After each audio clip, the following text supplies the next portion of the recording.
We are in the Steel Guard training ground. The youngest son of the Patriarch has for the first time finished the training that Raphael gave him. The captain is confused. He is the same kid who used to fake injuries to skip warm-ups. The spoiled brat. The family embarrassment. So when he picks up a sword and takes a stance, the knights can barely hold it in. But this is not the same guy. The captain tells the knight to go easy. Left hand only. No mana, because surely the young master cannot handle a real fight. Aaron's pride takes the hit, and he tells the knight to come at him with full strength. Then he screams, begin, and lunges. The speed nearly takes the knight's head off on the first move. Outsiders are completely confused by the young master's performance. Fly barely blocks, gets forced back, and starts panicking. This is supposed to be the pampered rich kid, so why is he getting overwhelmed? An aura explosion happens in the middle of the arena, and Fly falls to the ground. Aaron just stands there asking if he won. The whole training ground that was laughing a minute ago is now dead silent. Everyone is asking how this is possible. See, in this life, this boy is vowing to be merciless, because his past life was far from sunshine and bitches. First, he had absolutely no talent. Even though his grandfather and father were exceptional knights, he could only achieve 3rd class,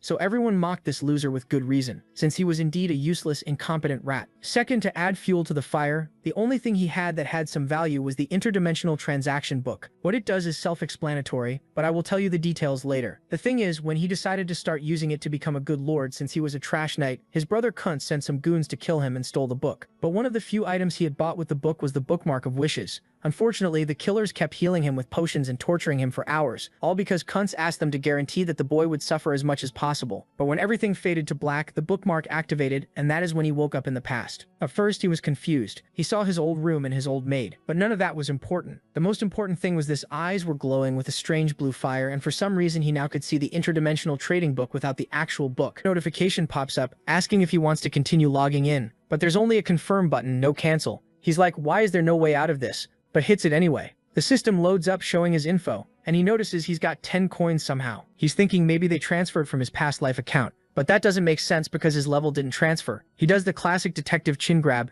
thinking maybe they were randomly issued, then decides, whatever, let's test this out. And our boy's opening a chest full of coins, thinking, thank God, everything's here this time. Aaron's staring at this chest, promising himself he won't get played like a fool again, and will spend everything properly. He pulls up this interdimensional trading system and starts checking the exchange rates. The book spawns these scales, coins appear, and a notification pops up saying he's got 30 coins. Aaron's shocked because he was expecting like 25, and that's when it finally clicks for him about the real value of gold. He figures out the game, market prices fluctuate, and goods have different values in each world, so the move is obviously buy low, sell high. But the exchange isn't stupid either. They've got taxes and commissions, and the lower your transaction level, the more restrictions you face. Aaron realizes he's stuck in this catch-22. To increase his level, he needs results. But to get results, he needs a high level, and finding decent products at level 0 is basically impossible. Then this notification from some seller called Hearthstone pops up about mana stones, and Aaron notices the dude's name is glowing red. He clicks on the seller's profile thinking, wait, I've been using this system for 3 years and never saw warnings like this before. Hearthstone's trying to sell him mana stones, claiming his prices are market rate and that other people sell even more expensive ones.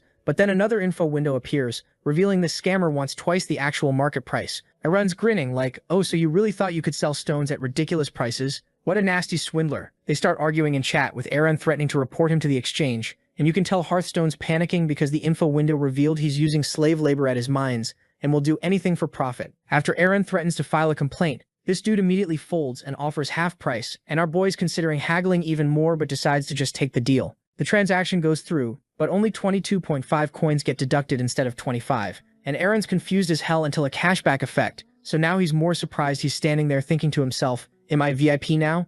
But then shakes his head, being a VIP is super hard, so there is no way. Then he shifts his attention to the mana stones. He tests the mana stones and they're legit, so he gets to work studying his family's special breathing technique that requires a strong body and tons of mana. Aaron trained like crazy, swinging his sword to get the body part, then used the mana stones he bought for the second requirement, since these were the 2 conditions to unlock the steel breathing technique. Back in the present, our boy is feeling smug about his victory, trying out poses, but nah, people are still not buying it. They are wondering if it was staged. This hurt our boy's ego, so he turns to this other knight named Yahello and challenges him to a fight. Before the dude can object, this girl walks up Karen, the eldest daughter of Leviden's Steelguard, and suggests they just have a back-to fight instead of a mana competition. The captain's freaking out because Yahello is a 6th rank knight who fights like a 5th rank in normal combat. Plus he's tall with long arms, so he's got the reach advantage. Thinking there's no way the young master stands a chance but gives the go-ahead anyways. But then Aaron just rushes in and they start throwing hands, literally bare-knuckle brawling, and everyone's watching in shock because a couple days ago this kid was getting blown away by the wind. Meanwhile, our boy was completely destroying his opponent. throwing punches left and right, and Mihal didn't even get a chance to fight back as the fight was already over. Seeing this, the crowd erupts. They're chanting the young master's name while Eren just stands there calm as hell, and Karen walks up, touching his face, saying how she's sorry that she underestimated him all this time, and how she's proud of him. So Karen's literally insane at combat. Like, this girl would have already mastered the breathing of steel technique if her family didn't have this bullshit rule that only dudes can learn it. Their dad Levidan's out here, genuinely upset that Karen was born a girl because she's clearly the most talented one in the family. But nope, the sacred family technique can only go to the guys, but being a girl didn't stop Karen from being a badass. And that's why when Karen sees Eren actually putting in work during those secret training sessions, she gets it. She knows exactly how much effort that takes. She starts petting his head all emotionally, apologizing for judging him like everyone else did when she should have had his back as his older sister. Meanwhile, Eren is feeling guilty as hell because he only grinded this hard to impress her. Specifically, out of all his siblings, Karen's the only one who isn't a total judgmental asshole. So he was banking on her being the first to notice the new him and give him props. He's apologizing to her mentally and in his mind, preparing for what's to come next. Later at dinner, the whole family's sitting around the table and their dad's going on about how good the food is. Karen mentions she had the kitchen go extra hard because Eren's leaving for the academy soon. Their other brother Levidan's looking at Eren like, damn, when did you grow up?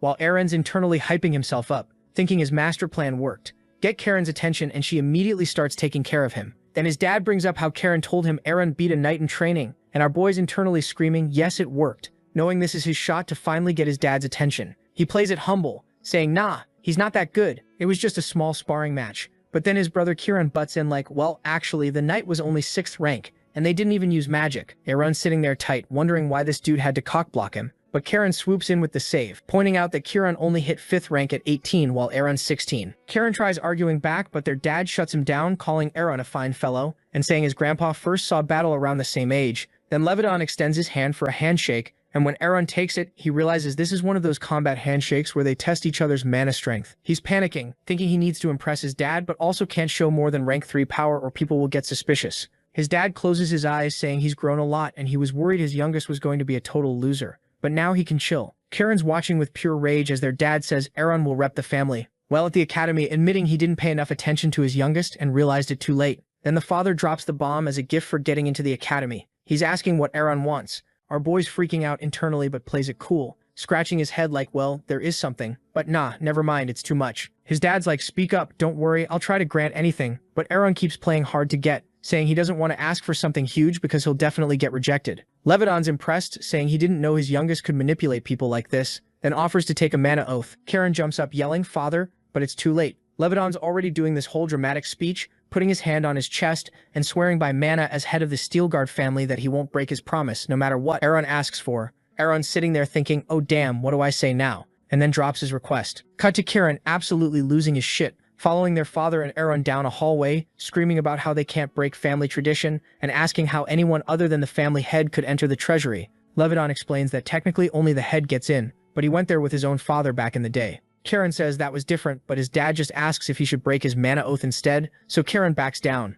Levidan opens the treasury with a key and lays down the rules. Eren can only go in the outer section. He can take one item, and he's got all the time he needs to choose. Eren's looking inside, thinking, finally, I'm getting my hands on the real book of dimensional transactions. He's walking through this dark room, thinking how this book is the most powerful weapon to protect his new life, and nobody else should have it. He's remembering that in the last 100 years, only 2 people from Earth 1342 were traitors. His grandfather and himself. Unlike his past life when he found this book by accident, this time he can see it with his special eyes, which means it can't be in the secret storage. This whole thing pleasing his sister, getting his dad's attention was all to reach this exact moment, so he could find and destroy the real book of dimensional deals before anyone else gets it. A few minutes later, Levidan's standing outside waiting, and Eren walks out holding a golden statue. His father looks at the statue in his hands and then at our boy. He's confused as hell. He's asking why the hell Eren picked this of all things. Sure, it's some legendary hero, Lazikon, who saved Navarro from the Empire, and yeah, it's worth over 1,000 gold coins, but dude, that's just quick cash, nothing special. Levidan's disappointed as hell, thinking his son literally broke into the family treasury just to grab something shiny to flip for profit. But Eren's internally doing backflips of relief because his dad has no idea what he actually came for. Our boy explains that actually this statue is the best move right now. He can sell it, buy a decent sword, stock up on mana stones, and still have money left over. Levidan just scratches his head, saying Eren's hard to understand, but tells him to do whatever as long as he keeps training. Eren bows his head, saying there's more than one path to success. And hey, if he's not some sword prodigy, maybe the merchant route is his fastest ticket to power. Inside, Eren's celebrating because he completely fooled his old man. Cut to what actually went down in the treasury. Moments earlier, Aaron was having a full mental breakdown. He's frantically searching through shelves, pushing books aside, thinking, where the hell is it? Because the book of dimensional transactions that he came for isn't there. His eyes go wide as reality hits. Either the book got moved somewhere in these 17 years since he regressed, or worse, someone's actively using it right now, but our boy is trying to stay calm right now. Just finding out it's not here is valuable intel, and he grabbed the first expensive thing he saw,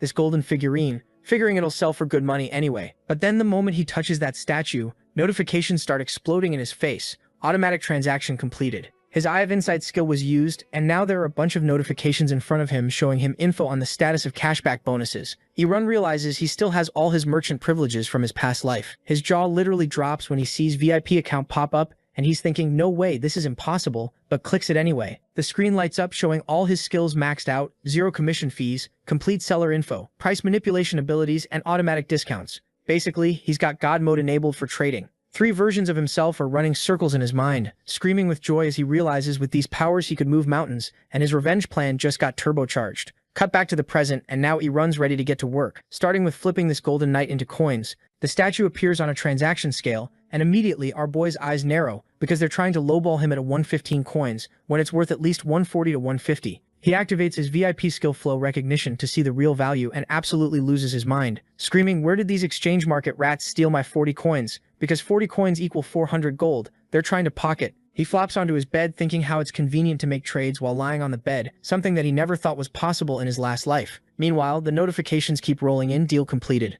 Bonus coins from skills, level up progress, and Irun notes. It's selling crazy fast. He starts browsing for his next purchase, deciding to stick with mana stones since they're safe investments, when some sketchy hooded seller pops up advertising cheap high-quality mana stones. Irun looks at it and immediately starts doing mental math in his head, because he very well knows who this guy is. So without hesitation, he sends a message calling him out as a scammer. So Hearthstone gets a notification, checks who's hitting him up, and immediately starts roasting this dude's entire bloodline in his head until he sees the profile picture and freezes. It's that guy who already finessed a discount out of him before, and now this bastard has the audacity to slide back into his DMs asking for more mana stones at the old cheap price. Hearthstone scrambling, trying to save face, stuttering some BS about how that was a one-time special concession and market conditions have changed. But our boy Irun isn't buying it. He just told him to stop lying. Then he casually reminds Hearthstone that their entire chat history is saved, screenshots and all. Hearthstone looks at his screen, calls Irun every curse word in the book under his breath, and then does some quick mental math. He's been taking LS for days now, and hasn't made a single sale, so suddenly selling cheap to this guy doesn't seem like the worst idea. He sighs, swallows his pride, and caves,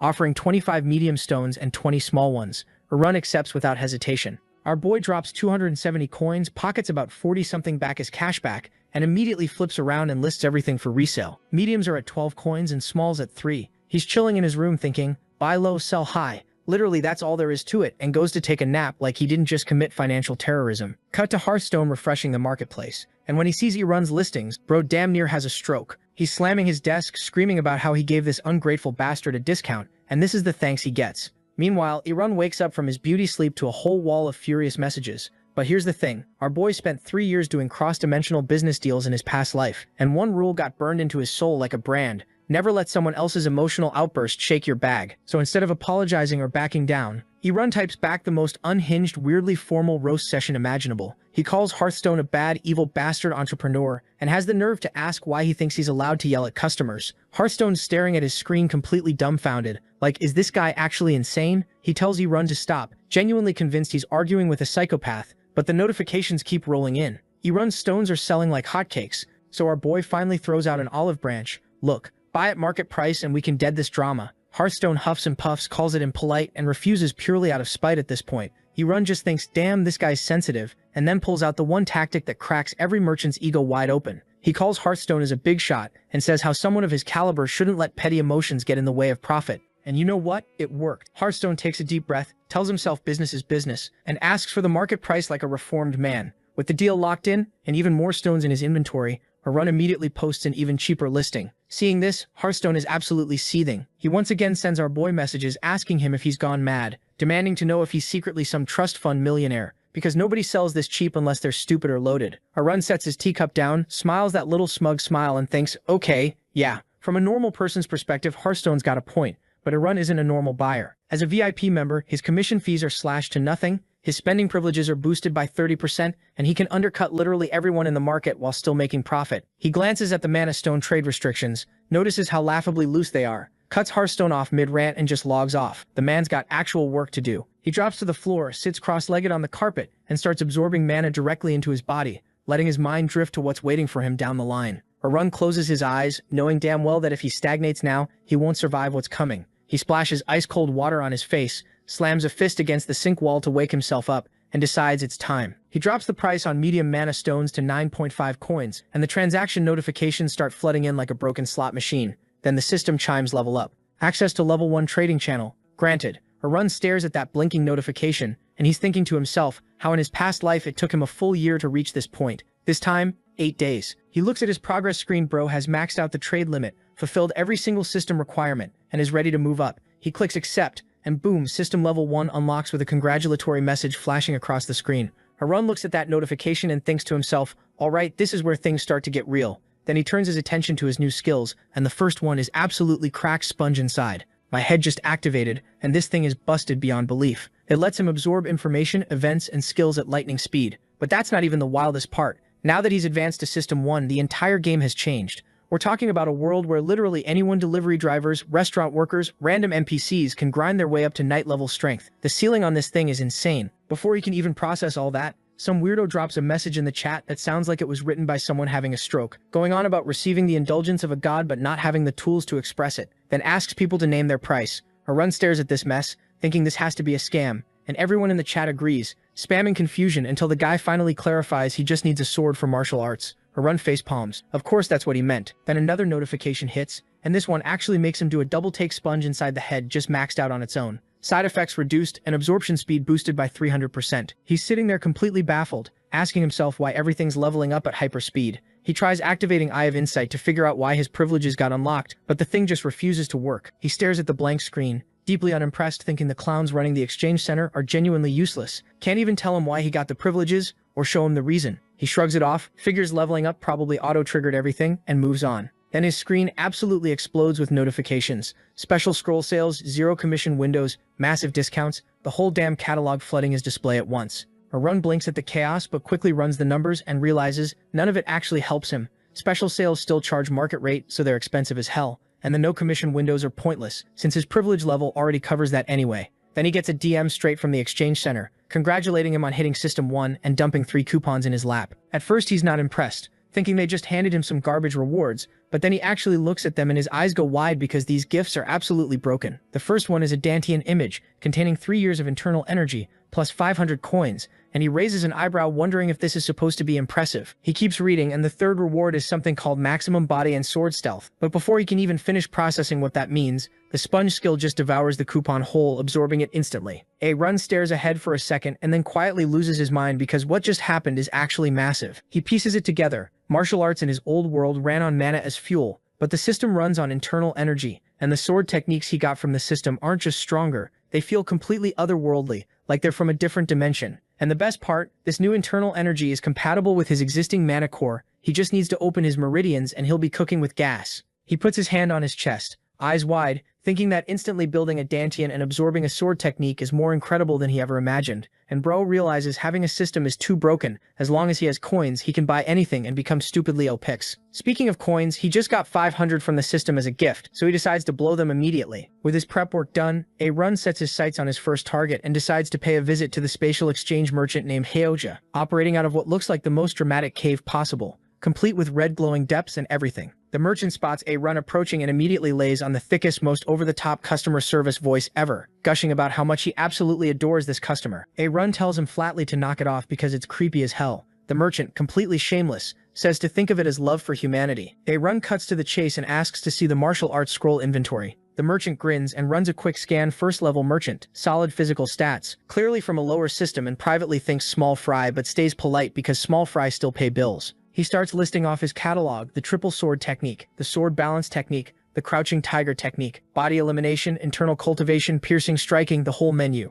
But Harun's already seen through this entire scam because he recognizes this guy's business model from deep in his memory. He specifically targets System 0 nobodies who are desperate for System 1 power, guys who were weaklings their whole lives and would throw every coin they had at anything that sounded legendary, The triple sword technique sounds infinite and godlike, right? Reality check, it's 3 moves: stab, cut, block. That's literally it. Erun crouches down, stares at the floor, and says flatly that he's been scammed by this exact pitch before. He looks back up with a grin dripping in sarcasm and asks if mastering it will really make him the strongest in the world. The merchant, completely shameless, doubles down and says one technique won't be enough anyway, then offers personal advice for just 20 extra coins. Erun looks ahead and says, "Okay, I'll trust you, Hachel Li." The scene cuts to the 5th world of Mirim, specifically the Mountain Bamboo sect, where one of the subordinates comes bursting in screaming for the leader. Jushong snaps his head around, immediately on edge, demanding to know what the hell happened. The second the name Hachel Li gets mentioned, Jushong's entire energy shifts. He slams his fist on the table so hard you can hear it crack, demanding the source and asking if they're absolutely certain about this. The spatial exchange manager spins around and relays Erun's messages word for word, and Jusong reads them carefully. This random nobody from a lower system is casually sitting on intel about their sect's deepest secrets, asking if they'd reward him for handling their enemy, and if they don't believe him, he'll just let Hachil walk free. Jusong's first thought is that this is obviously some scammer running a con job, but then Erun tells him to check his info. Jusong does exactly that and goes, "Wait, you're from the lower system." Our boy nods and hits him with the big brain question. "So how do you think I know about something as classified as the Bamboo Mountain secret technique?" Hearing that, Jusong goes dead silent because that means this kid got that information directly from Hachel himself. After confirming it's legit, Jusong doesn't waste a single second and asks, "So if that bastard is involved in dimensional trading?" Erun reads the room perfectly, sends back a message praising Jusong's sharp mind, and explains that for a fugitive like Hachel, the dimensional deal book is the ultimate insurance policy. His lifeline, basically. 2 seconds later, 200 coins drop into Erun's account, and he literally spits out his drink in shock. Meanwhile, in the chat, Jusong is frantically asking if that's enough, practically begging Erun to understand their desperate situation. Erun just stares at the screen, thinking to himself, "Bro, I literally just wanted my 20 coins back, that's it."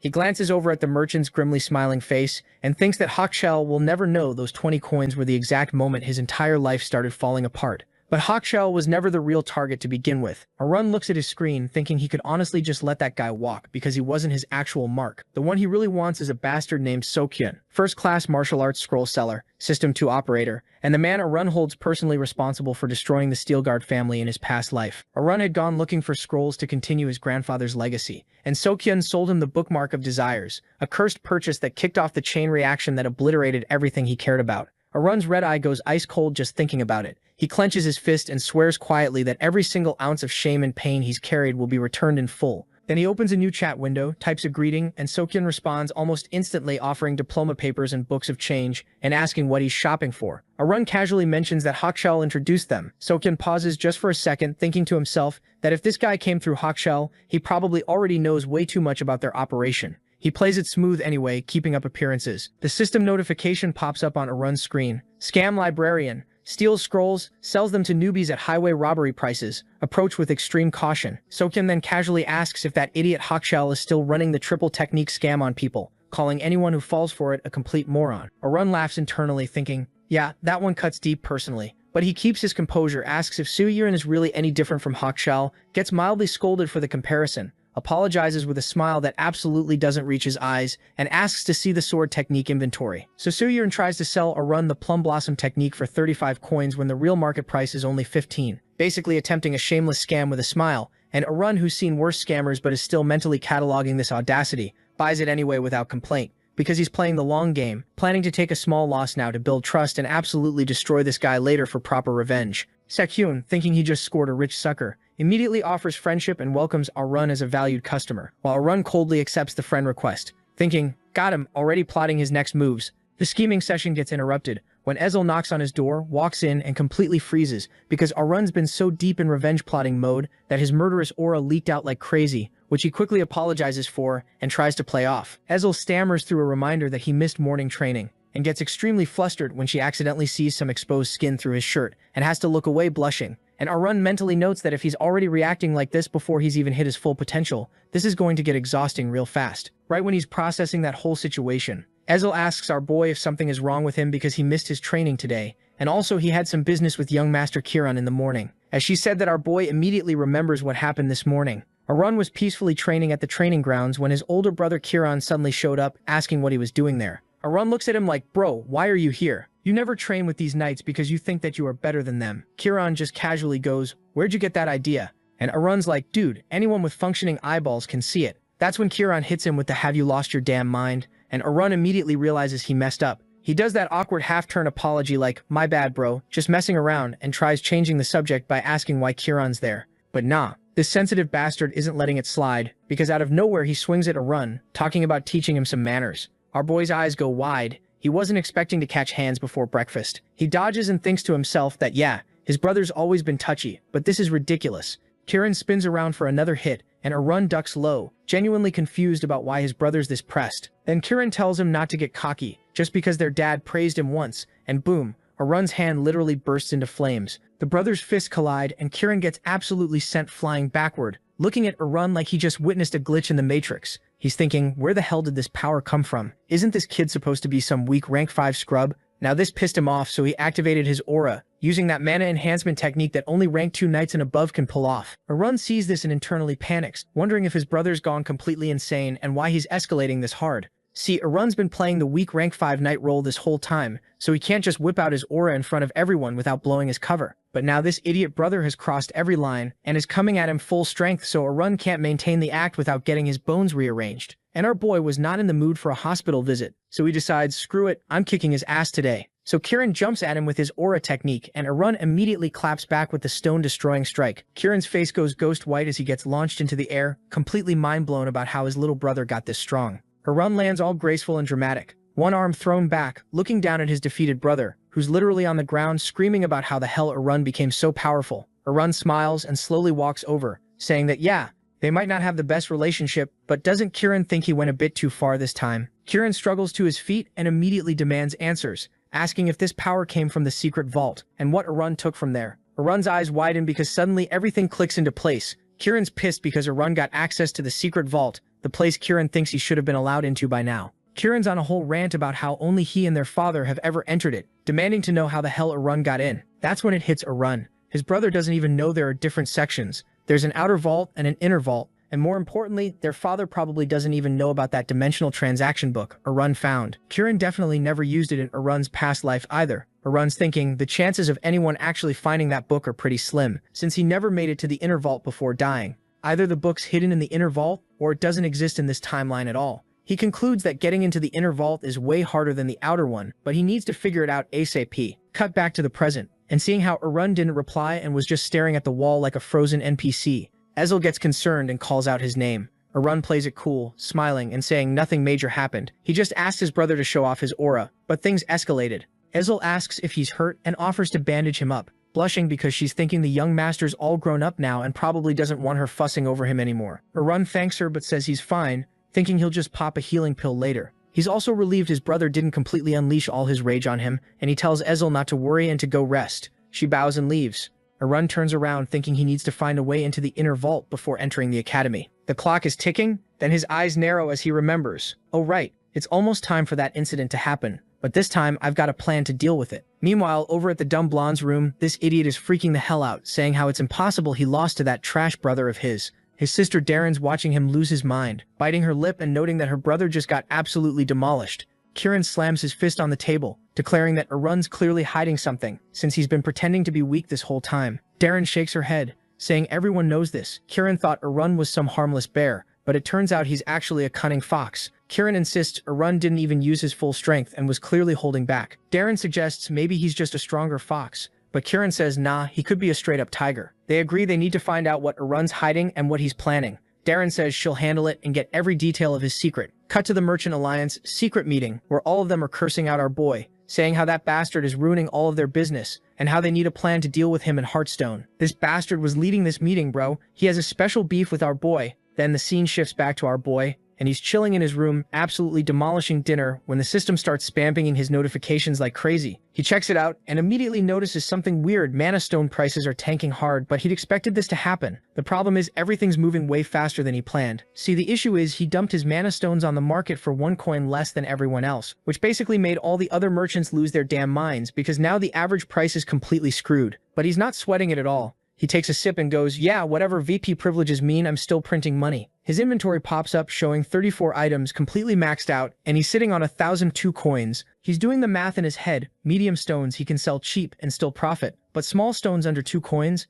That's peasant behavior. it's not worth his time. So he decides to sell the medium ones for now since he can earn a little profit on those, plus he needs to improve his system rank so he can take his revenge on that bastard Sokyun. Cut to Jinzai walking up with a whole-ass catalog, announcing it like he's presenting the freaking crown jewels. It's got martial arts ranked by strength, skills, endurance, agility, and the whole 9 yards. Aaron glances at it and immediately knows this isn't some random street stall garbage. This is expensive premium shit. But he's not impressed enough, so Jinzai pulls out the big guns, a unique primary skill from the Thousand Swords library. A red screen pops up describing this legendary skill set, and Aaron's eyes go wide, not because it's cool, but because holy hell, look at that price tag. This sect isn't playing around. They've got influence that makes even the Mountain Bamboo sect look like a lemonade stand. Cut to a few hours later, and now our boy's talking to Seokyun, still keeping up his act of being a stupid, gullible System Zero idiot. The second Seokyun got his message, he immediately shows up clutching a scroll saying he's been waiting all day for this and then hands over the requested items to our boy. Seeing this, Erun's a little bit surprised they actually found them. He's low-key shocked they pulled it off that fast. The glasses guy's all proud, saying the whole team hustled because we can't keep customers waiting. Erun smiles and immediately asks for one more thing. He starts spinning this whole story about how he serves this rich lunatic who's obsessed with martial arts and won't be satisfied with mid-tier books, and Seokyun's eating it up, nodding along ready to help. Erun's playing him like a damn fiddle, asking to see something better than a bunch of basic skills. Seokyun doesn't catch on and starts showing him the Thousand Swords unique skill again. Erun acts like he's considering it, mentions some 3rd or 4th world Mura martial arts, and Seokyun decides to go for it. Erun's eye literally glows because the trap just snaps shut. He asks for an advance payment like it's nothing, and boom, 200 coins drop in his account. The deal closes in 5 days. The whole time, Seokyun's thinking about how they're the only ones in this library section, and he absolutely cannot get caught. Cut to a few hours earlier, our boy is still talking with Jin Shang and the chat is going well, so he decides to throw in the real question that he's been wanting to ask. Erun casually asks what would happen if someone tried selling a unique primary skill elsewhere. Jin Shang starts laughing like that's the dumbest question ever.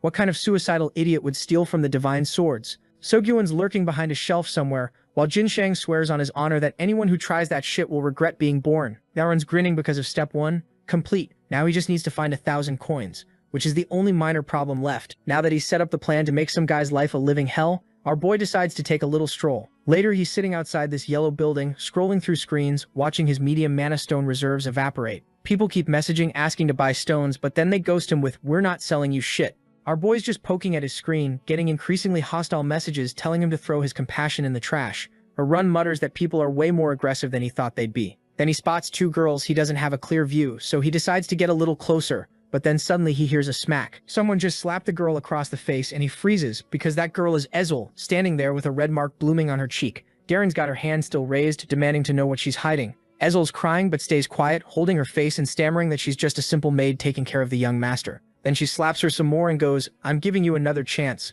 Tell me what Erun is hiding from us, or else you're going to need a lot of makeup." And as she's saying that, Darren's hand is already mid-swing when Erun walks up, asking why the hell Ezel's still standing there. Darren barely glances at him, asking what he's doing here, and Erun's like, "What are you doing with my maid?" Darren puts her hands on her hips all condescendingly, saying Ezel's work has been trash lately, and she's just teaching her a lesson. Then she raises her hand again, like she's doing Erun a favor by beating his staff for him. Ezel's eyes go wide, she squeezes them shut, waiting for impact, and the hand just stops, freezes right there by her cheek. Erun grabs his sister's wrist mid-slap and tells her if she's got complaints about the maid, she can tell him directly. Darren's squinting, asking him to let go, but he just talks right over her, and then straight up throws her against a tree, telling her to leave him alone. She hits the ground and immediately starts with the manipulation, asking what some insignificant servant means to him. Erun tells her not to touch his people and to apologize.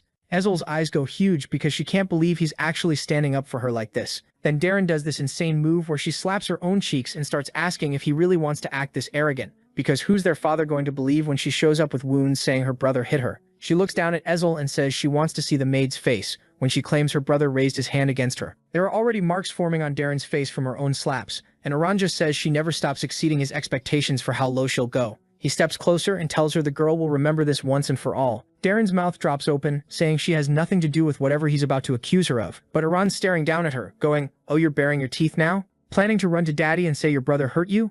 We get a close-up of her gritted teeth, and she's panicking inside like, how the hell did he find out about that plan? She's still on the ground and suddenly switches tactics completely, says she's guilty, hands folded, and promises it won't happen again. Erun turns to check on Ezel, asking if she's okay, and she just breaks down crying, saying she doesn't deserve this, doesn't deserve to be protected like this. His hand clenches into a fist, and he tells her she's one of his people. His mouth sets in this hard line and he says, if anyone dares touch one of his people, he won't forgive them. even if it's the goddamn emperor. Darren's still sitting there listening to all this, her mind absolutely racing. They're standing with their backs to her, and Iran tells Ezel she deserves everything he's giving her. She's trying to piece together how her brother went from pushover to protective badass, and none of it's making sense to her manipulative little brain. Cut to a few days later, and Hearthstone's smoking cigarettes and reading through market dialogue, trying to figure out where our boy is getting all these mana stones. He's grabbing his head in frustration when suddenly this guy named the Stone Seller drops a message, saying he thinks someone desperately needs coins right now. Hearthstone looks at the message and is thinking to himself how this guy is somehow always online,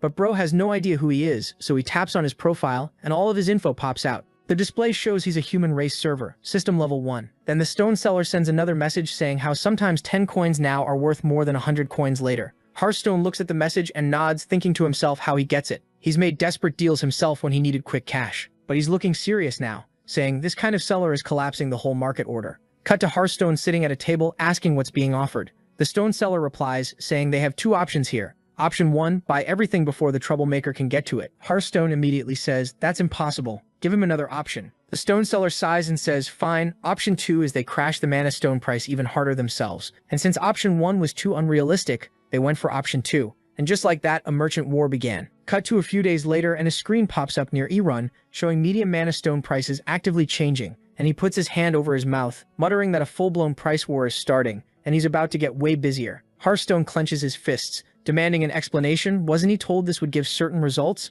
The silhouette guy's like, I don't remember promising that. I just said to stop the troublemaker from buying all the stones. We need to lower prices. Hearthstone is clutching his head, saying this man won't stop selling stones, and these arguments aren't convincing anymore, but the Stone Seller doesn't give a shit. Let him criticize all he wants. His predictions were wrong, whatever. Hearthstone frowns, asking if he's seriously planning to give in to this offender's pressure. The silhouette guy grins and says, trust me, I've got a secret plan up my sleeve to stop this troublemaker. The Stone Seller continues with his speech, saying how the newbie's losing steam and Hearthstone standing there like, my ass is losing momentum. He's not even showing signs of slowing down. The Stone Seller fires back, asking if Hearthstone seriously didn't notice the change in this troublemaker's whole pattern. And Hearthstone's like, what pattern? I don't see shit. So the guy breaks it down. Whenever they drop the price by 1 coin, the other dude would counter by dropping it 2 coins, and it's been this toxic cycle for a while now, but today's price is exactly the same as yesterday's. Hearthstone quickly pulls up the listing and starts nodding like, yeah, you're right, it didn't change. But what if this guy's one of those dramatic bastards who saves the best moves for the finale? Still, something's not adding up for him. He's sitting there confused as hell,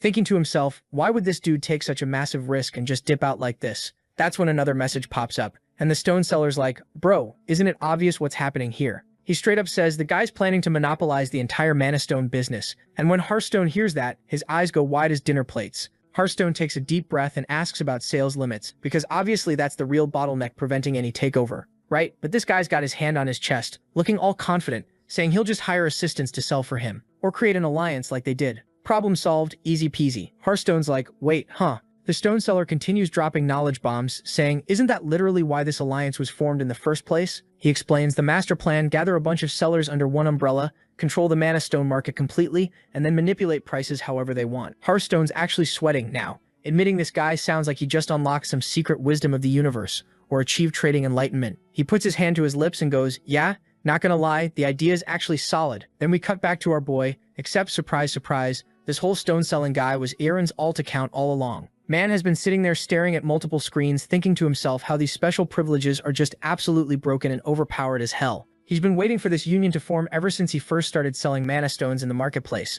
And yeah, it happened way faster than he thought it would, but that's not a problem for him, because this time around he's got the max level privilege that these lower tier system peasants don't even know exists in the game. He puts his hand to his face, thinking about how information is literally everything in trading. Whoever controls the information controls the market, so having information access as a special privilege just makes perfect sense. A smile creeps onto his face because he became a member of this multi-union, the literal second it was founded, and he knows exactly why. There are basically 2 types of people who join this association's first wave: the desperate ones who can't survive without instant rewards and need quick cash, and the complete psychopaths who lose their minds if some random newbie disrupted the current system they've got going. Oh, and the third type, that's this absolute idiot, Hearthstone, the chairman of the whole association. Their entire plan so far is to drive our boy out of the mana crystal industry completely, and once that happens, boom, they control all the prices. Hearthstone's sitting there smiling at his own master plan, playing out in his head like some evil mastermind. He plans to lead this guy straight into the trap he's set up. He's thinking about how within the competition, people will naturally start defending themselves and their turf. He folds his arms, thinking he'll just sit back and watch the fight between this troublemaker and the multi-union play out like it's prime entertainment.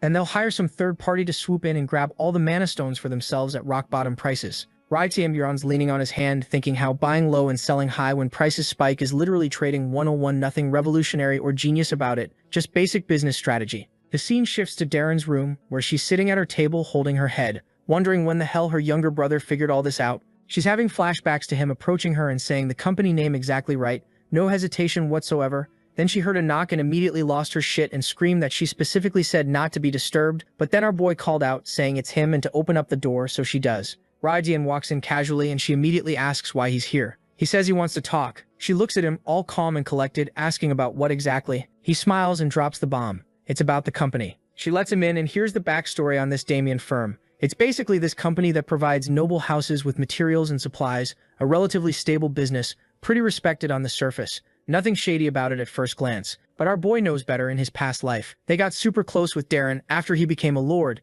and the company used money to manipulate the hell out of him while he had absolutely no clue what was happening behind the scenes. Back in the present, Darren asks our boy how he even found out about her connection to the firm, and our boy just shrugs like it's nothing, going, it wasn't exactly rocket science. The trading company changed drastically after you got involved in their business operations. He closes his eyes and tells her to calm down because he's not here to expose her or start drama. He just wants to understand her position in all this. He explains that he's the youngest kid in the family, so realistically he probably won't inherit anything from the estate. But at least as a son who mastered the breath of steel technique, he can make decent money as a swordsman and mercenary. But what about her? She's a girl in this medieval-ass society, so she doesn't even have that option available to her. Her hands are trembling on her legs as she asks what he's trying to show her with all this. He fires back, asking who approached whom first in this situation. She closes her eyes and admits they came to her first, offering to do her a favor, and they quickly added support for him too in the deal. She knows eventually she'll have to pay them back for that favor somehow. He frowns because he knows she's lying through her teeth. There's absolutely no way a company that influential and powerful would just randomly approach some noble daughter for no reason whatsoever. She shouts, asking if he's satisfied now with exposing her, telling him to go ahead and criticize her all he wants. He closes his eyes, saying that's not why he came here at all.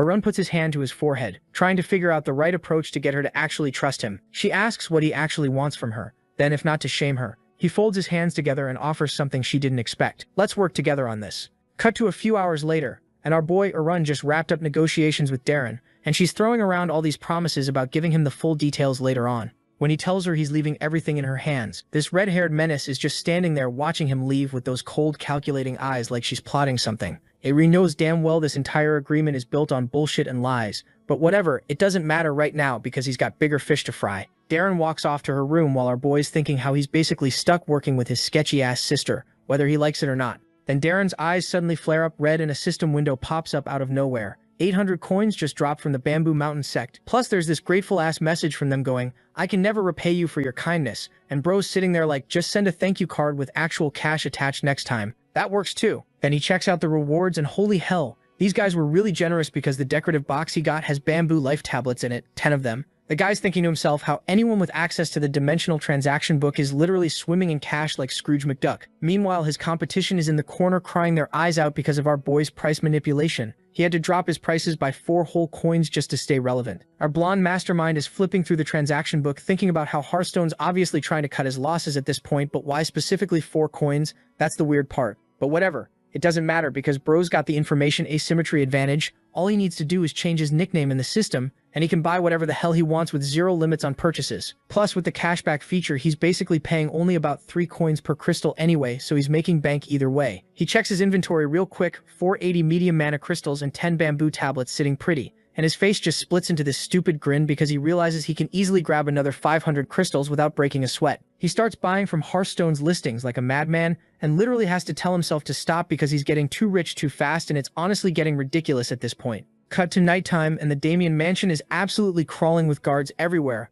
When this sketchy-looking raincoat dude rolls up to the entrance, the guard immediately tries to stop him from entering, but the raincoat guy just covers the dude's mouth with his hand, and when he pulls it back, you see his face is completely covered in nasty scars, looking absolutely terrifying like he survived a blender fight. Scarface says, in this gravelly voice, that he needs to see the manager, and the guard's sweating bullets now, visibly shaking, but then another guard walks by and suddenly perks up like, oh shit, wait, you're the great merchant Yulof? His entire tone does a complete 180, and he goes, please come in, sir. Right this way. explaining how they've been waiting for him and how Miss Darren was personally expecting his arrival. So they escort this scary bastard inside, where Darren's just chilling with her mug, looking completely blindsided and shocked that this terrifying man actually showed up at their mansion. Damon steps forward, all professional, introducing himself as the director of the company, while Darren's squinting at Yulof from across the room trying to figure out how the absolute hell Arun knows this scarred monster, and whether he actually sells mana crystals for real, or if this is some elaborate prank her brother's pulling on everyone. Arun glances back at her with this look and she suddenly gets flashbacks to earlier when Arun was grinning like an idiot and promising her that a serious seller you can totally trust would show up for the meeting.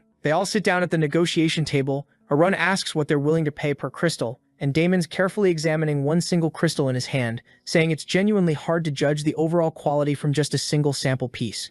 Arun doesn't even hesitate and just casually drops this massive-ass bag stuffed with crystals onto the table with a thud, because obviously he expected that exact response and came prepared. Cut to an hour earlier in the timeline, and Arun's literally celebrating in his room about saving a bunch of coins because the affiliate market prices are expensive as absolute hell. He's holding 2 mana crystals in his hands, carefully planning out his whole disguise strategy. He needs a human skin mask, so nobody recognizes his actual face, a voice-changing pill from his secret stash to alter his voice completely, the whole 9 yards for this operation. There are these huge bags of crystals stacked behind him while he's scrolling through his transaction book, and he decides he'll grab 5 void pills just to be extra safe during the meeting. Since this disguise shit is so ridiculously expensive to maintain, our boy is planning to wrap up the entire meeting in 30 minutes flat, get in and get out. Back to the present moment. Damon picks up one of the crystals, examining it closely and genuinely admires the exceptional quality he's seeing. Darren immediately demands 100 gold per crystal without hesitation. Damon literally chokes on his own spit and says that's way too expensive, then counters with 90 gold instead,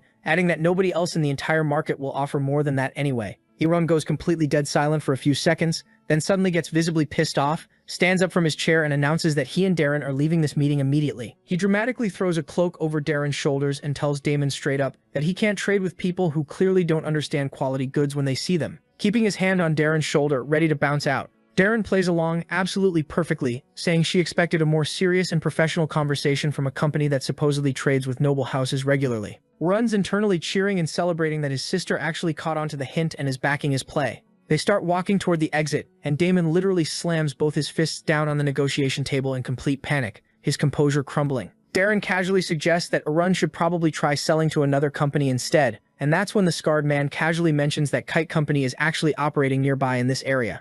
Damon literally jumps out of his seat like his ass is on fire, desperately begging them not to leave the mansion, and frantically agreeing to the 100 gold price, calling Arun quite the persistent negotiator with this nervous-ass smile plastered on his face. Then our boy just stops, looks at him with this dead serious expression and suddenly demands 120 coins per crystal instead of 100. Damon's face goes completely blue like he's about to pass out, stuttering and asking what the hell he just said. He really stares him down, asking if he's deaf or something, and repeats, "I want 120 gold pieces per crystal." Our boy drops that price, and Damon's sitting there thinking, what the actual hell? Because if he buys these mana crystals at 120 gold, he's literally making 0 profit. He tries to haggle his way out of it, but our boy just hits him with the look and goes, "You think I walked in here without doing my homework on the real prices?" Damon's sweating now, completely caught off guard. He leans back in his chair and invites them to sit, saying he'll consider the 120 gold offer. Arun's not having it, though. He straight up goes, "Consider it. Fuck off. I'm not selling then," and starts walking toward the door. That's when Damon caves completely and agrees to the 120 gold, because he knows he just fumbled the bag. Darren's standing there absolutely shocked, still trying to figure out why the price suddenly jumped from whatever lowball offer they had before. But before she can even ask, Damon starts backpedaling. The guy's rubbing the back of his head nervously, saying he could maybe push it to 130 gold for such high-quality crystals. Arun looks at him like he just grew a second head, asking if this is some kind of joke when the dude claims he'd only have a 10 gold profit margin left. Damon looks down at our boy and explains how after covering storage fees, labor costs, and all the other business expenses,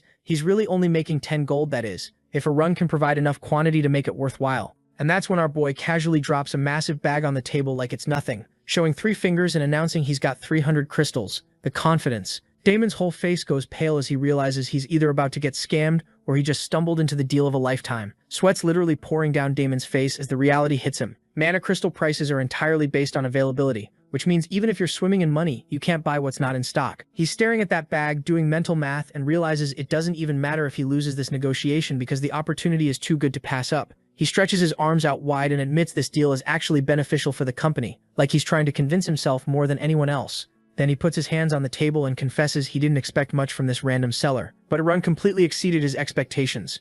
Damon's smiling now, saying how impressed he is that Eren knows the market so well despite having few connections, but also admits he's never heard of a merchant like him before, which is suspicious as hell when you think about it. Our boy catches that vibe and asks directly if Damon finds it weird that some nobody he's never seen or heard of is suddenly selling expensive crystals in bulk. The company head immediately starts backtracking, saying he'd never suspect anyone missed Darren recommended. He's just curious is all. Eren turns to his sister, expecting her to jump in and shut down the questioning. But when he looks over, this girl is more interested in finding out his identity than Damon is. Our boy's like, seriously? He exhales heavily and tries to explain something, but then his actual voice starts leaking through and Eren internally freaks the hell out. He realizes 30 minutes have passed since he took the voice-changing pill, so he starts deliberately coughing throughout the office to cover it up, with a pissed-off expression. He quickly pops another pill in his mouth before anyone notices. Darren looks worried and asks if he's okay, and Eren plays it off, covering his mouth and apologizing, saying his illness means he has to take medicine regularly. Damon stands up, suggesting it must be difficult for the seller to stand for so long, and says he'll just pay him right away. Our boy smiles and exhales in relief because he just dodged some seriously difficult questions. They finally leave the company mansion and Darren says she's glad they're alone now. Eren's following her when she explains that because of the deal she had to act like they were associates or whatever, but now she wants to know how he knows her younger brother. She's looking at him dead serious, when our boy replies that it's none of her business but nay, she's not letting this go. She says she deserves to know. This catches Eren completely off guard. He turns to her like, girl, what do you mean you deserve to know? But when he actually looks at her face, bro practically sees the definition of delusional staring back at him. Darren starts going off, asking if he thought Damon was just some grocery store around the corner. Why would they buy mana crystals of completely unknown origin? She proudly raises her head and announces that it's because of her guarantee that they even bought the crystals in the first place. Eren standing there with his mouth literally hanging open because he cannot comprehend where she got all this confidence from. Meanwhile, Darren keeps talking, saying how she's worried the company will blame her if something goes wrong with the crystals, and our boy's still just standing there gaping at her because after everything she just said, his awkward reaction is impossible to ignore. Sweat runs down Eren's face as Darren demands to know why he's trying so hard to hide his identity, and he's thinking she's as sharp as ever, too sharp for her own good. She demands he tell her everything, then raises a finger and announces she's figured it out. This is Eren's trap. Hearing this, he starts laughing loudly at her accusation, and Darren asks what's so damn funny. Eren scratches near his eye while smiling and asks what kind of crazy person would burn through 36,000 gold just to mess with her. Like, does she think he's got money to waste? Darren looks at him seriously, tilting her head, clearly still suspicious. The guy asks if she thinks he's a criminal, and the crystals are stolen or something. Standing opposite her, he points out that he'd literally have to rob the royal vault to get his hands on 300 crystals. Darren admits she thought something like that because she doesn't understand where else he could possibly get so much. That's when Eren pats her on the head and mentions how her brother Eren told him about the fierce competition in the Steelguard family. Darren immediately tries pushing his hand off, asking if he's crazy for touching her like that. Eren looks at her seriously and says she can only rely on her family in situations like this. He's literally holding the surprised Darren by the head now, advising her to get along better with her brother. Bro is out here manipulating his own family members into liking him. Then he turns away and tells Darren to go wait in the carriage, adding that he'll send compensation through Eren later.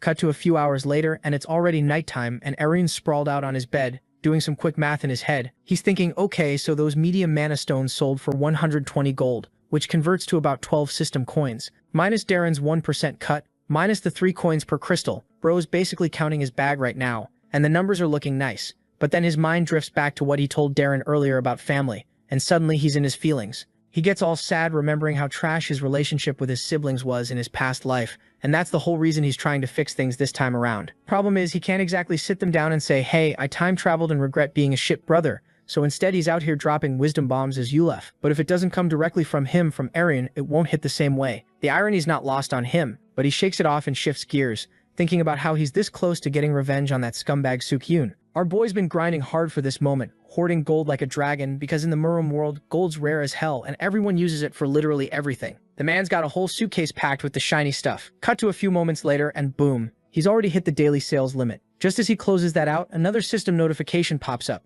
It's a message from Sukyun. The moment he sees that name, his eyes light up. Yuran's finger is hovering over the accept button, ready to smash it immediately, but then he stops himself. Wait, can't look desperate. He pulls his hand back, closes his eyes, and gives himself a little mental pep talk. He's literally counting down from 3, then he finally accepts. The screen pops up with a thank you for waiting message. On the other end, Sukyun is adjusting his glasses, muttering to himself that this guy better be punctual, because he put his entire reputation on the line, acquiring these secret poison sect arts from the Heavenly Sword Castle. The run starts reading the message, and this man is going off about how incredibly difficult it was to get his hands on this technique, even with all his connections and influence. Yuran already knows this dude's trying to scam him 6 ways to Sunday, but he keeps his cool and plays along. He takes a breath and types back, "Thank you for all your hard work." A new screen appears, the chaos cultivation technique. So-kyun's not done with his sales pitch though. Oh no, he's just getting started. He's going on about how this technique is different from all the rest. Unlike that basic heavenly technique that any random castle scrub can learn, this one's exclusive, reserved for the chosen few, the elite. Arun's sitting there grinning ear to ear because he's got exactly what he needs,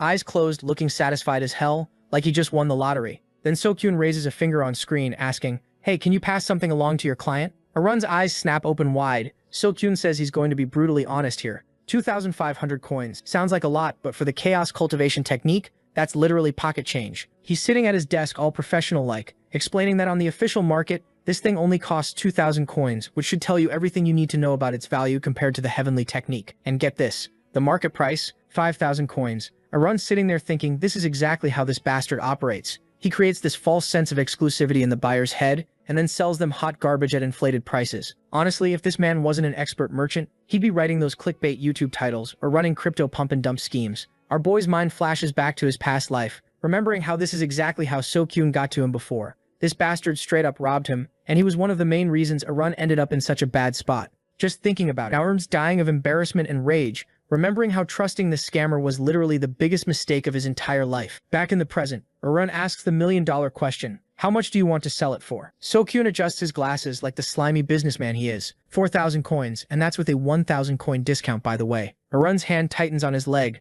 knuckles going white. He's thinking that even though he's short a full 1,000 coins, he can probably cover the remaining expenses somehow. He types back, "So I owe 3,800 then, considering I already paid you 200 earlier." So-kyun raises his hands in mock innocence. Nope. He asks if this is Arun's first time doing a major transaction in System 1, because clearly he doesn't understand how this works. He already spent those 200 coins acquiring the book in the first place. Arun closes his eyes, genuinely shocked at how absolutely wicked this bastard is. He tries pushing back, saying how So-kyun's asking for an absurd amount, 1,700 coins is way too much. But then So-kyun hits him with the counter, asking why So-kyun's even reacting like this. It's not like he's the one paying. Ultimately, it's his client's money, right? So why not take the easy route and just talk to the client first? See what they say? Back in his room, Arun's absolutely fuming, cursing this bastard out in his head. He was always like this, making it seem like I'm the one who loses if I don't accept. He puts his hand to his lips, doing the mental math. Even if he uses all his special privileges and discounts, he's still 25 coins short. The only way to get the money is through the exchange center, and he absolutely does not want to do that. He'd rather smash the coins on the ground and watch them shatter than exchange them at that scam center.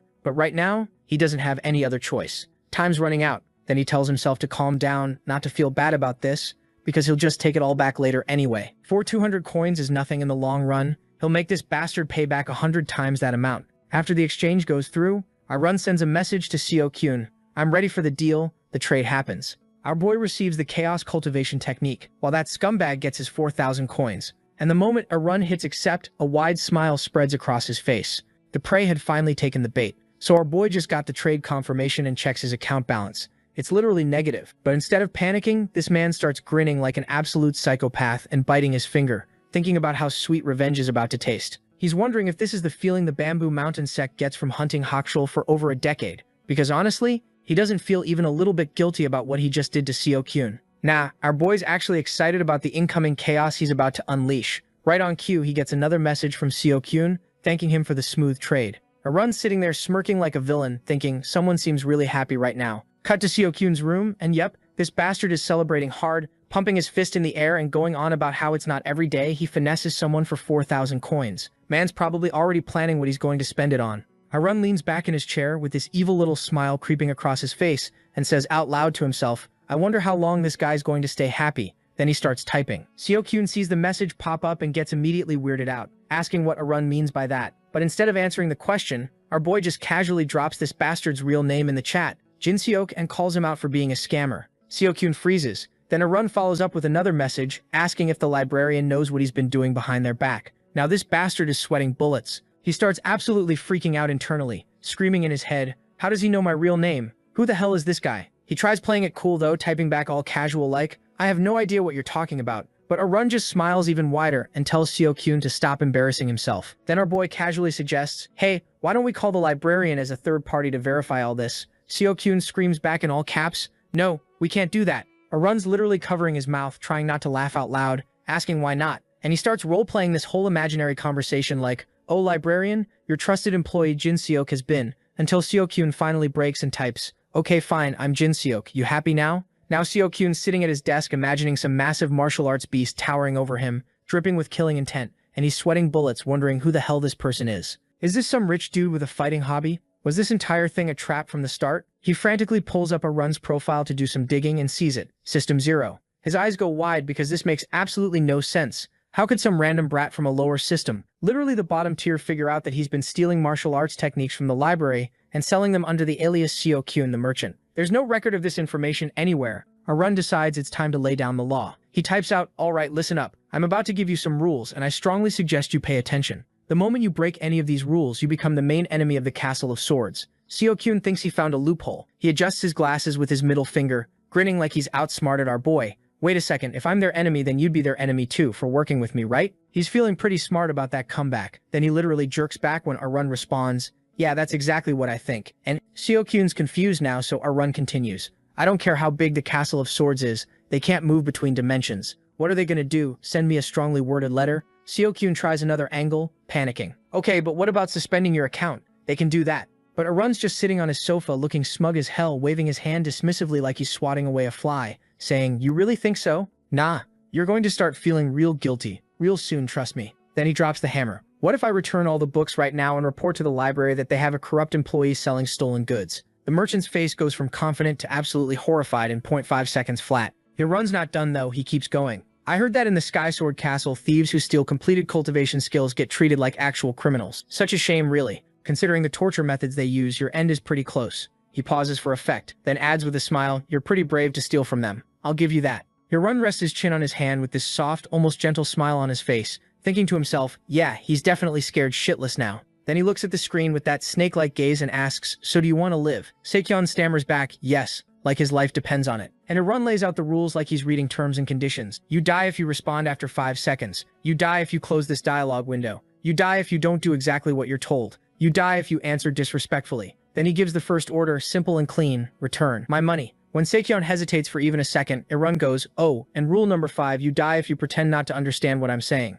The merchant absolutely panics and immediately sends back 420 coins. Arun's sitting there genuinely puzzled, because that's not the number he gave, and Seo-kyun frantically explains through messages about the 5% system transfer tax that gets deducted automatically. Arun slaps his palm against his forehead like, "Oh yeah, I totally forgot about the tax." But then this evil grin spreads across his face as he asks, "So who's going to return my 580 coins? Should we ask the librarian to cover your student debt?" Seo-kyun stutters, I'll do it. I'll send it right now," and immediately transfers another 580 coins. Arun's balance jumps to 3692 coins, and his eyes go wide because, hold on, he has 1,000 more coins than he started with, even after accounting for the transfer tax. But before he can investigate that mystery, he remembers something else and types, "Oh right, what about that 200 coin deposit from earlier?" Seo-kyun screams back something about how he used it to bribe guards and had to spend his own money, but Arun's eye literally glows red in the reflection of his screen and boom, another 200 coins are transferred. Then our boy continues the extortion spree. "Alright, since the Chaos Cultivation technique is handled, let's move on to Green Cloud and Scarlet Dawn techniques,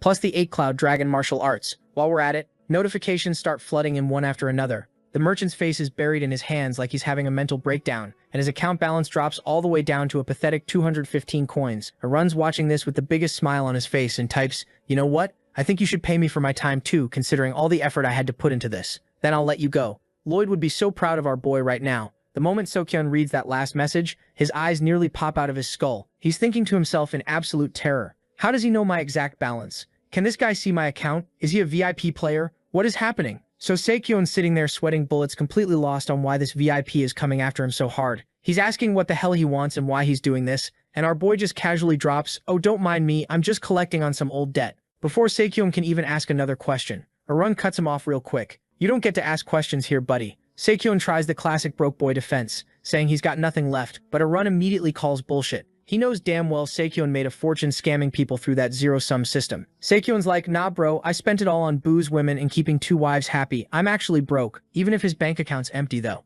Arun points out he's still got valuable stuff to sell. That's when Seo-kyun's face goes pale because he realizes where this is heading. But it gets so much worse. Arun starts talking about martial arts, and you can see the panic in Seo-kyun's eyes. This man wants his internal energy, his cultivation techniques, his body lightning ability, literally everything that makes him who he is. See, in their world, martial artists are defined by their techniques. Losing all that, that's basically a death sentence. Seo-kyun's got tears streaming down his face as Arun gives him 10 seconds to choose. His life or his martial arts? The countdown's going, and Sekyun's completely broken, sobbing on the table because he knows if he had even some basic techniques left, he could rebuild, but giving up everything means he's worse than zero. The trade goes through, and the second Eren sees the list of techniques he received, he immediately starts roasting this man. Bro, why are all your techniques so trash? Sekyun's full on crying now, begging to know what else Eren could possibly want, since his balance is literally negative 800 coins. Eren tells him to quit being so dramatic. He knows what a bastard Sekyun is. He's definitely got something stashed somewhere. But when he checks the profile and sees the description, a man who lost everything,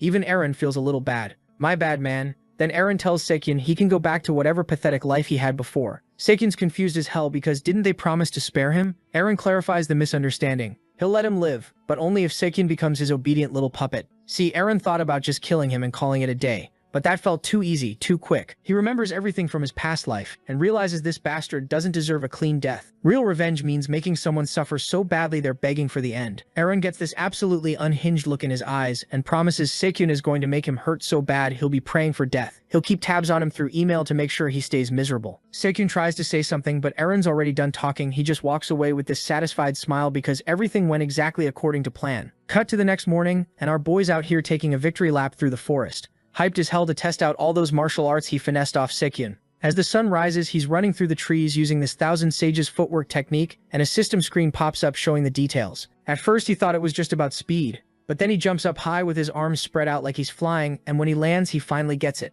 This technique is way more than he expected. He thought he might actually die trying to absorb all these skills, but his special ability let him soak everything up perfectly. He's tested most of the techniques already, but now it's time for the main event, the whole reason he went through all this trouble. He pulls out a sword and starts flowing through attack moves, one after another, and you can tell this is what he'd been waiting for. All that effort, all that planning, was just to get his hands on the Mystery Blade technique, the same legendary technique that turns Lucan Steelguard into a mythical knight before it supposedly died with him 10 years ago. And now, our boy's bringing it back to life in these same lands, wielding a technique everyone thought was lost to history. Eren's standing there staring at this absolute mound of rubble he just created. Eyes wide like, okay, maybe I went a little too hard with training, but looking at all that destruction gets him thinking, could Yahello pull this off? The dude's a first-class knight, so probably, since internal energy and aura work differently. But what really messes with his head is that Yahello, literally known as the greatest knight in the land, is ranked the same as Sekyun. You know, the guy who sat on his ass all day doing nothing. That thought alone is terrifying. Eren starts getting annoyed at himself for overlooking stuff like this,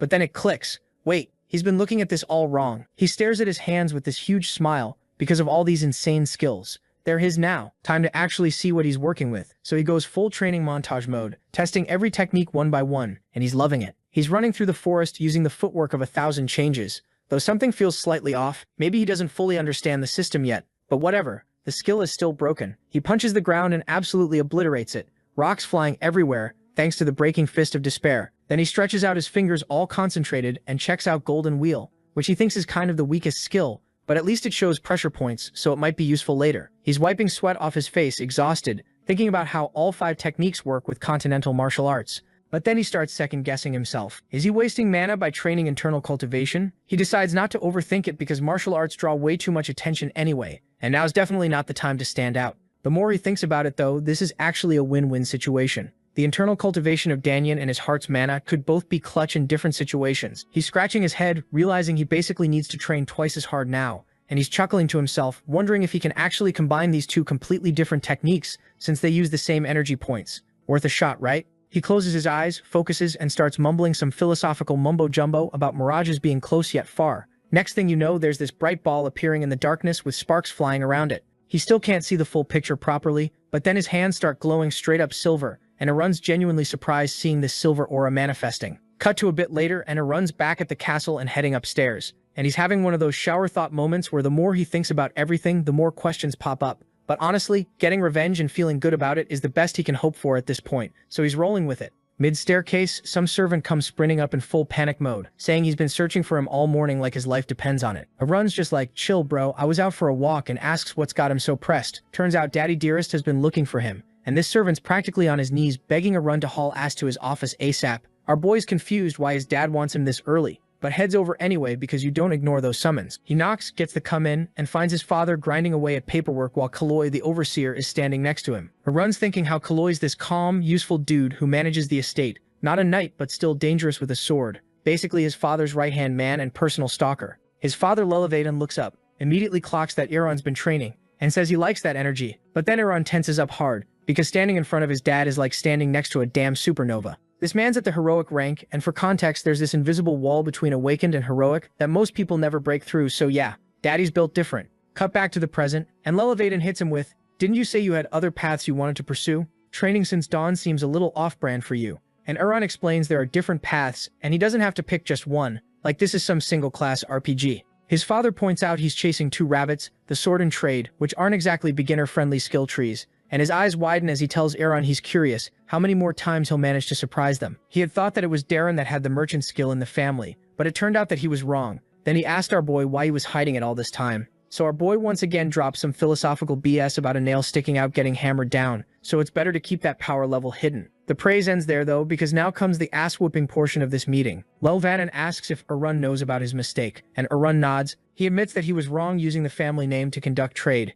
and our boy's sweating bullets now because his father casually mentions he'll be meeting with this merchant personally. The old man's asking why he's been so quiet lately and if they can stay in touch, and Arun's like, "Yeah, we'll meet up, don't worry." Then his dad drops the question about leaving for the Night Academy in 3 days, and Aaron confirms everything's sorted. But when asked if he needs help, internally he's like, "Yep, there is really something that you can do, but I can't exactly ask for it." So our boy gets all vague and mysterious, saying just caring is enough with that. The conversation ends, and Aaron's standing there like, how the hell did my dad figure everything out so fast? But before he can even process that, Callie shows up wanting to talk, and he doesn't waste a single second and asks our boy, how did Aaron's dad find out about the whole situation between Darren and the firm? Aaron knows someone snitched, and he's sweating because if his dad interrogates Darren directly, that man's gonna fold faster than a lawn chair and spill everything. But here's where it gets interesting. Callie explains the dad was actually surprised and thought Arun would be the one stopping his sister from getting involved in this mess. But nothing like that happened, and daddy's not even mad about it. Instead of going full Asian parent mode with the yelling and punishment, he's letting the sister learn her lesson the hard way by dealing with the consequences herself, though this time it worked out fine, so nothing that they can do about it. But it's a problem for our boy because all of Darren's weak points just vanished into thin air because of this development. Callie then asked our boy how he figured out the connection between the firm and his sister. He's almost sure that someone from the firm tipped him off, but nope, our boy just shrugs and goes, "I was just guessing. Land this big, you need major customers, and merchants will do literally anything to hook them." So they threw out bait, and Arun's sister chomped down on it like a hungry goldfish. Callie dips after that, leaving Arun standing there thinking about how this whole situation is starting to really piss him off. With everyone gone, Arun decides he needs to get some prep work done before the academy. So he pulls up this affiliate market screen to look at investments, and as soon as he sees the prices, he's absolutely livid because everything's crazy expensive. A year of internal cultivation costs 3,000 coins, which is apparently what first-class workers make in a year. And just to clarify, a year of internal cultivation isn't actually spending a year training. It's more like a measurement unit of power or progress, kind of like how we measure computer storage. He remembers grinding for a whole year using basic techniques back in the day, and how the system locked in these prices ages ago. And while he can't say they're unfair, he definitely wishes they were cheaper, because who doesn't want a sale? So Arun starts bargain hunting, sets the filter to a max of 300 coins, and scrolls through the shop until something pops up, some weird listing from a girl talking about her husband, which is sus as hell. But whatever, he grabs it. 10 years of internal energy for 2,300 coins. Looking at what he bought, he realizes for that price he could have gotten potions or fermented cultivation stuff to slowly absorb, but our boy doesn't have time for the scenic route, so he sits on his bed and decides to just raw dog the whole absorption process right there. He closes his eyes and shit gets wild. There's this blue glowing object, lines are moving toward it. Wind is whipping everywhere like a damn hurricane, steam is rising, his hair's doing that anime protagonist thing, flying straight up, and his bed sheets are getting yeeted onto the floor while his face stays dead serious through the whole light show. When it's finally over, Arun opens his eyes and realizes he just speedran 60 years of internal cultivation in one sitting, which is honestly pretty cracked. He checks his status screen and sees he's got one achievement unlocked, but for the next one he needs to rank up his soul image. And here's where his whole plan falls apart. He was going to sell off all his martial arts stuff and quit trading to focus on other things. But it looks like that's not happening anymore because now he wants to advance to System 2, and to make it happen, he needs another item that he was eyeing for a long time. So once again, he opens up the affiliate market page and starts looking for the yin and yang bugs. So Arun pulls up the item description for these yin and yang bugs,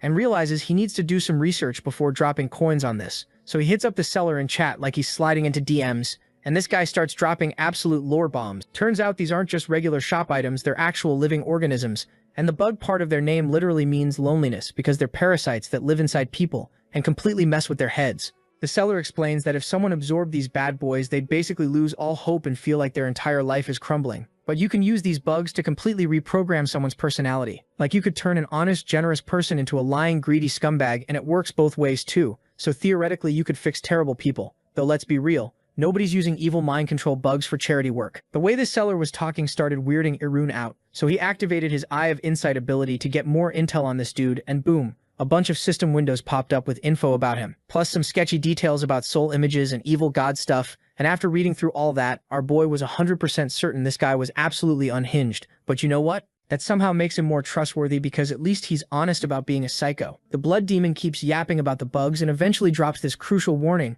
don't ever use them on family members. And Aaron's like, okay, noted. The guy warns him not to use these things on family or lovers because once the bugs are in someone's body, you get total mind control over them. But there's literally no undo button. It's permanent. He mentions people are constantly asking how to remove the bugs, especially dudes who use them to make girls fall for them, and then caught feelings and regretted the whole thing. The message is crystal clear: once these bugs go into someone, they're basically stuck there forever like a cursed tattoo, so use them wisely. And Aaron's sitting there with this smile on his face because this is way different from what he expected to buy. But now he's got a whole plan forming, and he's already thinking about who's going to be the lucky contestant eating these bugs. Cut to the night training hall where Javis is grinding away with his sword when Aaron shows up carrying a cup like he's delivering Starbucks, and Javis finishes his set while our boy watches. Then Aaron walks over praising him, saying how he's really built different because this level of training would make normal nights collapse from pure exhaustion. But Javis is still standing strong like it's nothing. Aaron compliments him all sweetly and then casually offers him a drink, and Javis grabs the mug, about to thank him for being generous. When he looks down and sees this green abomination sitting in the cup,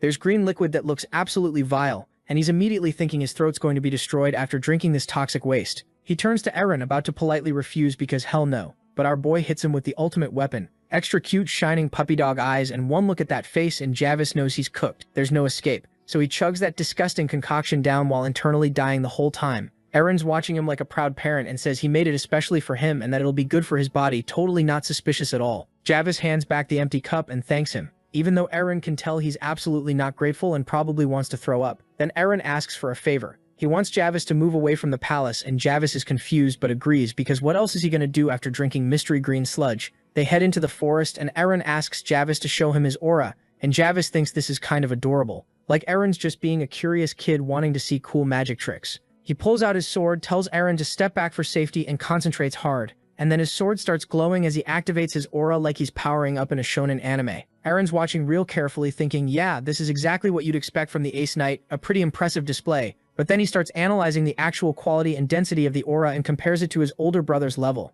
And it's not even close to the same tier, completely different leagues. Aaron smiles to himself, thinking how even though the aura Javis showed off is impressive to normies, it's also not at a level where he should actually be worried, and everything's going way better than he expected. So Javis just flexed his aura, feeling himself a bit, and when Aaron starts gushing over him like a fanboy, Javis gets all shy and embarrassed, saying he's nothing compared to the Count or the Captain. Then it hits him. Wait, both the Captain and Aaron's dad have auras too, so why'd this kid specifically pick him? Aaron explains it's because Javis is the youngest. He probably unlocked his aura around 20, maybe even earlier, so it's only been like 10 years max. He's going on this whole speech about how incredible it must feel to overcome that wall and surpass yourself, asking who else could possibly understand that feeling. Javis is standing there scratching his head thinking, why did we have to walk all the way out to the damn forest for this? Figuring maybe teenagers just hit differently emotionally. But then Aaron suddenly claps his hands and the entire vibe switches up. The friendly kid act, gone. Dude's got this nasty smirk now, asking if Javis finally gets it. Finally caught you, huh? Javis is staring at him like, bro, what? Completely confused if this is even the same person. Aaron starts mocking everything he just said about overcoming walls and surpassing yourself, calling it straight up nonsense, then casually goes, it would be pretty bad if everyone found out about your secret, right? How's the weather in the south, Mr. Emperor Spy? And just like that, he calls Javis by his real name, Harvest Durkle. Javis is internally screaming because his entire mission just went up in flames. He tries to play it cool, acting confused, like, Spy is a bit much, don't you think? But Arun's not having it, pointing out how everyone acts the same under pressure. Javis tries to recover, telling Arun if he actually had evidence, they wouldn't be out here in the forest. He'd have snitched to the Count or Captain already. Arun just calmly asks if that means he's admitting to being a spy. Javis backtracks hard, saying he's lucky he's not a spy because if he were, Arun wouldn't be leaving this forest with a pulse. Arun asks if that's a threat, and Javis is like, nah, just saying you're being mad careless right now. Arun literally laughs and agrees. Yeah, he's the only one who knows, and they're completely alone out here. He even asks if Javis could kill him right now. And Javis is thinking this kid's either the dumbest person alive or trying some weird intimidation tactic. Either way, just knowing his real name is too dangerous, so yeah, he's gotta go.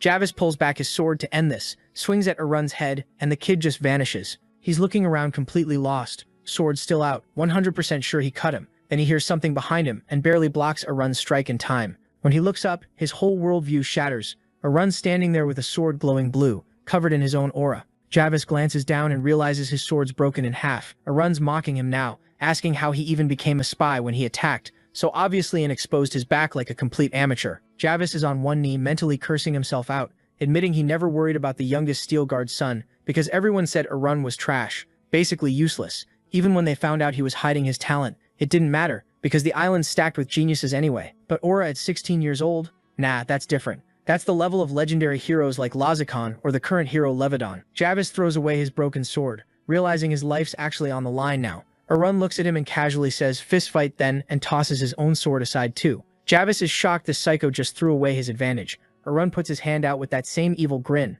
basically saying, "Come at me, bro." Javis knows fighting someone with aura barehanded when his sword's gone is stupid as hell, but what choice does he have? He screams and charges at Arun with his fists anyway. Arun closes his eyes, takes a deep breath, then snaps into a fighting stance. Javis raises his fist and it gets covered in aura, the breaking fist of despair, world breaker. Our boy unleashed that skill and immediately went, yeah, that might have been overkill, while Javis is sitting in a straight-up crater of dirt, coughing up blood, completely mind-fucked about what just happened. He's watching Arun walk up all casual and thinking, how the hell was this dude hiding skills like this? Javis tries playing tough, asking if his man is okay, and attempting to stand up, but he just hiccups and collapses. Arun's standing over him, cool as hell, telling him straight up, don't even think about resisting or it's gonna get way worse. Javis is clenching his teeth, pissed, realizing he isn't bluffing. The strength gap is crystal clear now. He's holding his busted arm thinking, yeah, I'm cooked, and asks Arun, who snitched on him? Was it the inspector or the security bureau? Arun looks at him like he's stupid and says, you don't seem to get the situation here. I'm asking the questions, not you. Then Arun goes on this whole monologue about how he's always wondered why the Empire even bothers with this island. Like Steel Guard is literally just known for being where Lavadan stopped the Empire's invasion. It's not some research hotspot or strategically important. So why is the information department wasting resources sending spies here? What's the Empire really after? And they didn't send just anybody either. Javis is basically medieval Lloyd Forger. He's got all the spy skills, plus he's an aura user, meaning he's also a knight. Sending someone this skilled means the Empire is genuinely worried about Steel Guard. Arun tells him the silent treatment just makes him look more suspicious, but Javis keeps his mouth shut. So Arun switches tactics, asking why he's so loyal when he's just a replaceable tool. Does he really think the Emperor gives a shit about him? Javis shoots back, saying it doesn't matter, and Arun's like, I could make you talk, but that'd just make things worse for you. Javis gets all dramatic. Go ahead, rip out my nails, tear off my limbs, do whatever. But Arun's like, chill bro, I didn't even think of that. What am I, a savage? You think I don't know torturing a trained spy is a complete waste of time? Then Arun pulls out this little bottle, and Javis is confused as hell, asking, what is that, a bug? Arun sighs, saying how a certain someone would be pissed if she heard him call it that, then starts explaining, these are yin-yang bugs. The one in the bottle is the yin. And the yang? Yeah, Javis already ate that one. Javis goes pale, asking, what the fuck do you mean I ate one? And Arun reminds him about earlier when he checked his drink and thought it looked safe. Yeah, not so much. Javis immediately starts puking his guts out, and Arun casually tells him to relax. It's too late. Anyway, the beetle's probably already chilling in his brain by now. He explains how these bugs share feelings, especially pain, and if the yin dies, the yang loses its mind and starts eating through your brain until both you and the bug are dead. Javis is on his knees calling bullshit, saying he's never even heard of creatures like this, but Arun just pulls out a long needle and says, better to feel it once than explain it 100 times. Before Javis can process what's happening, Arun stabs the needle into the jar. The white beetle screams and Javis feels like 1,000 lightning bolts just went through his skull. He's writhing on the ground in agony, while Arun explains the beetle feels it worse than the yin, but the owner feels it even worse than that. Then Arun starts running through the steps his mentor taught him. Step 1 is light poking, which feels like countless spear wounds stabbing you over and over. Step 2 is dunking it in cold water, which makes you feel like you're frozen solid and can't breathe, worse than being tortured naked on a snowy mountain. Step 3 is putting it near fire, which feels like being thrown into hellfire with your flesh burning off your bones, except it's all happening in your head. Arun's rubbing his chin all satisfied, thinking, damn, my mentor wasn't lying about this technique, while Javis is absolutely broken. Cut to a few moments later, and this boy is all tamed up now.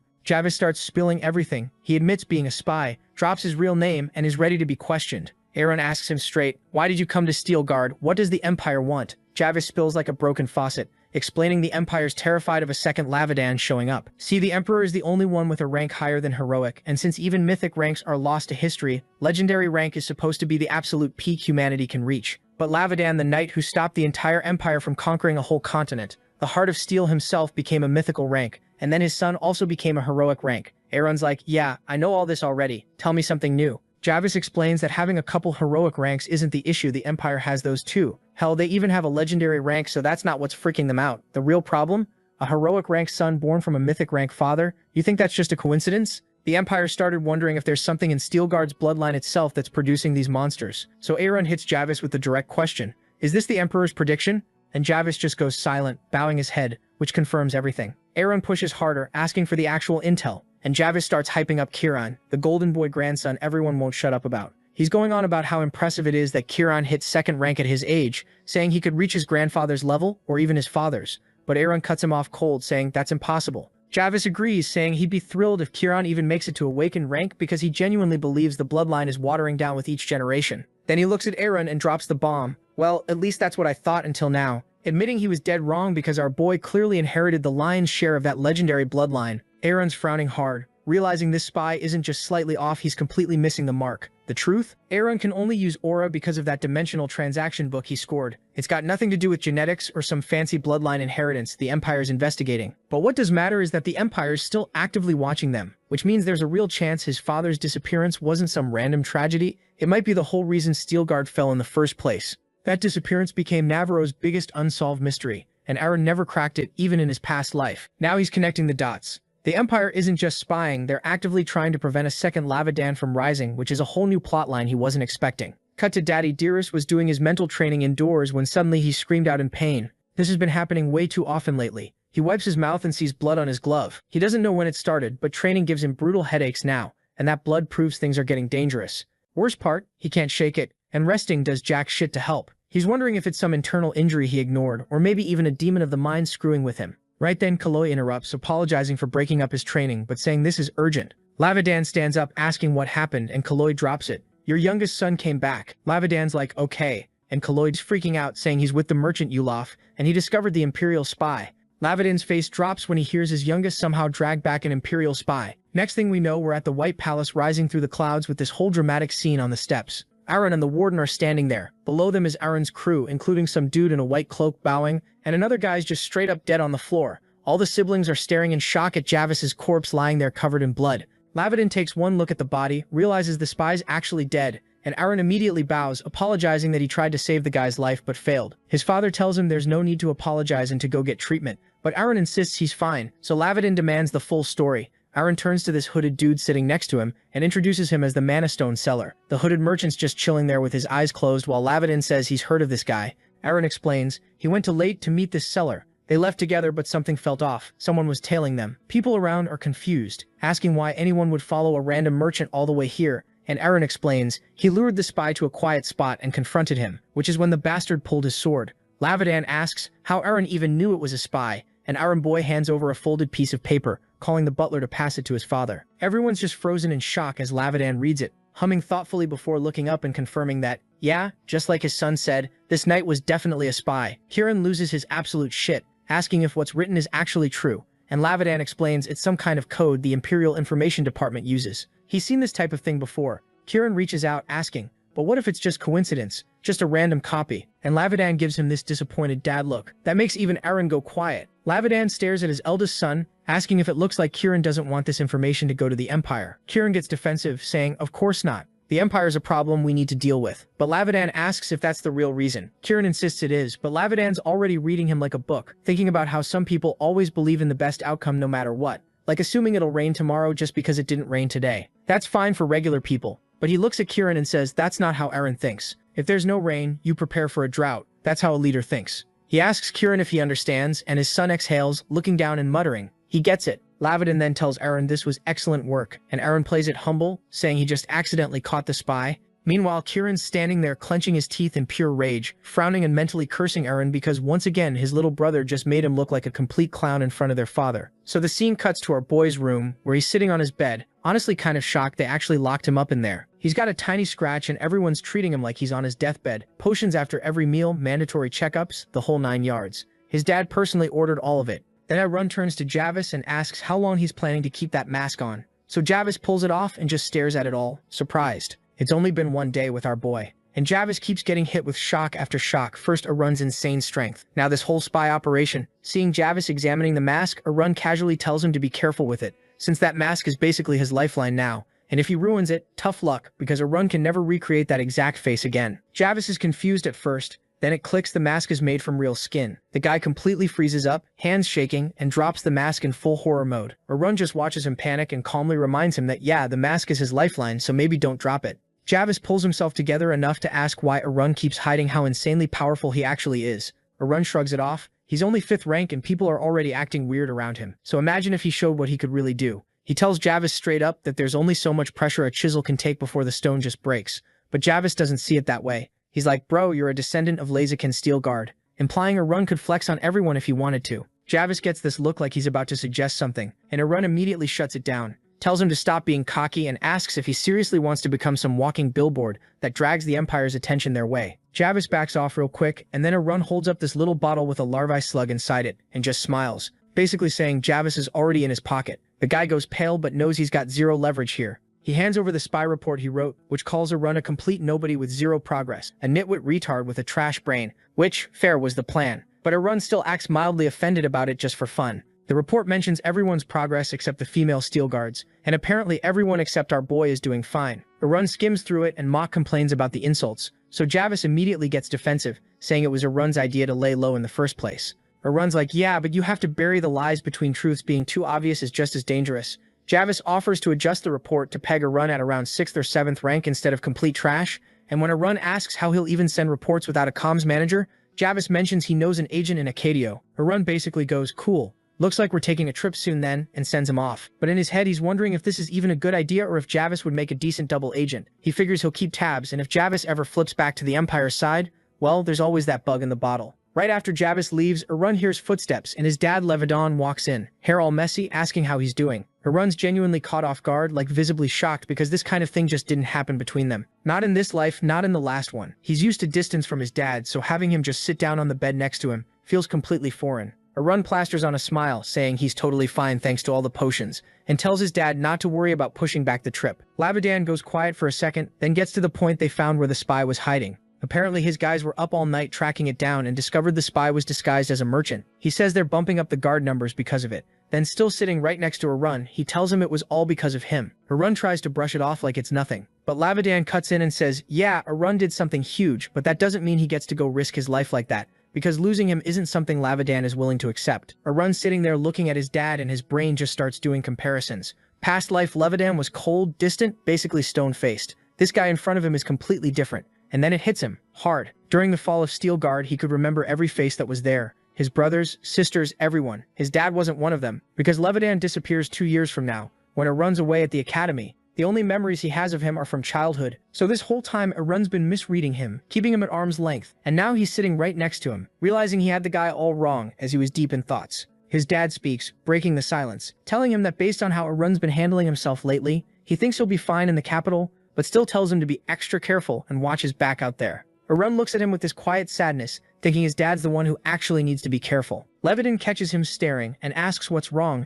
if he got hurt somewhere. Arun snaps out of it, waves it off, big smile, thumbs up, totally fine, just listening. Inside, he's kicking himself for almost letting it all spill out. He was thinking about telling his dad everything, but he knows telling his dad everything would just make him sound unhinged. So he swallows it and decides he'll fix the future himself. Cut to outside, and our boy and daddy Dearest are standing in front of the vault. Given his recent achievement and the fact that Arun is leaving for the academy in a few days, his dad decided to reward him something, and this bastard immediately asked to be let inside the vault. So here they are. Then Levidan opens the door and gives Arun an hour to look around the inner vault. Arun is immediately thrilled, but keeps it cool. His dad notices and asks if he really likes the vault that much, casually mentioning that if Arun wants something with pocket money, he can just ask. Hearing that, Arun turns around, and bro picks up on the way his dad said that, and realizes that old man sounds disappointed, but then he immediately picks up on that, because if anyone else had an opportunity to ask anything of him, almost everyone would have asked to be taught by the heroic Night King, but here he was asking for some inventory time. But Arun just smiles, waves it off, and says he doesn't need gold,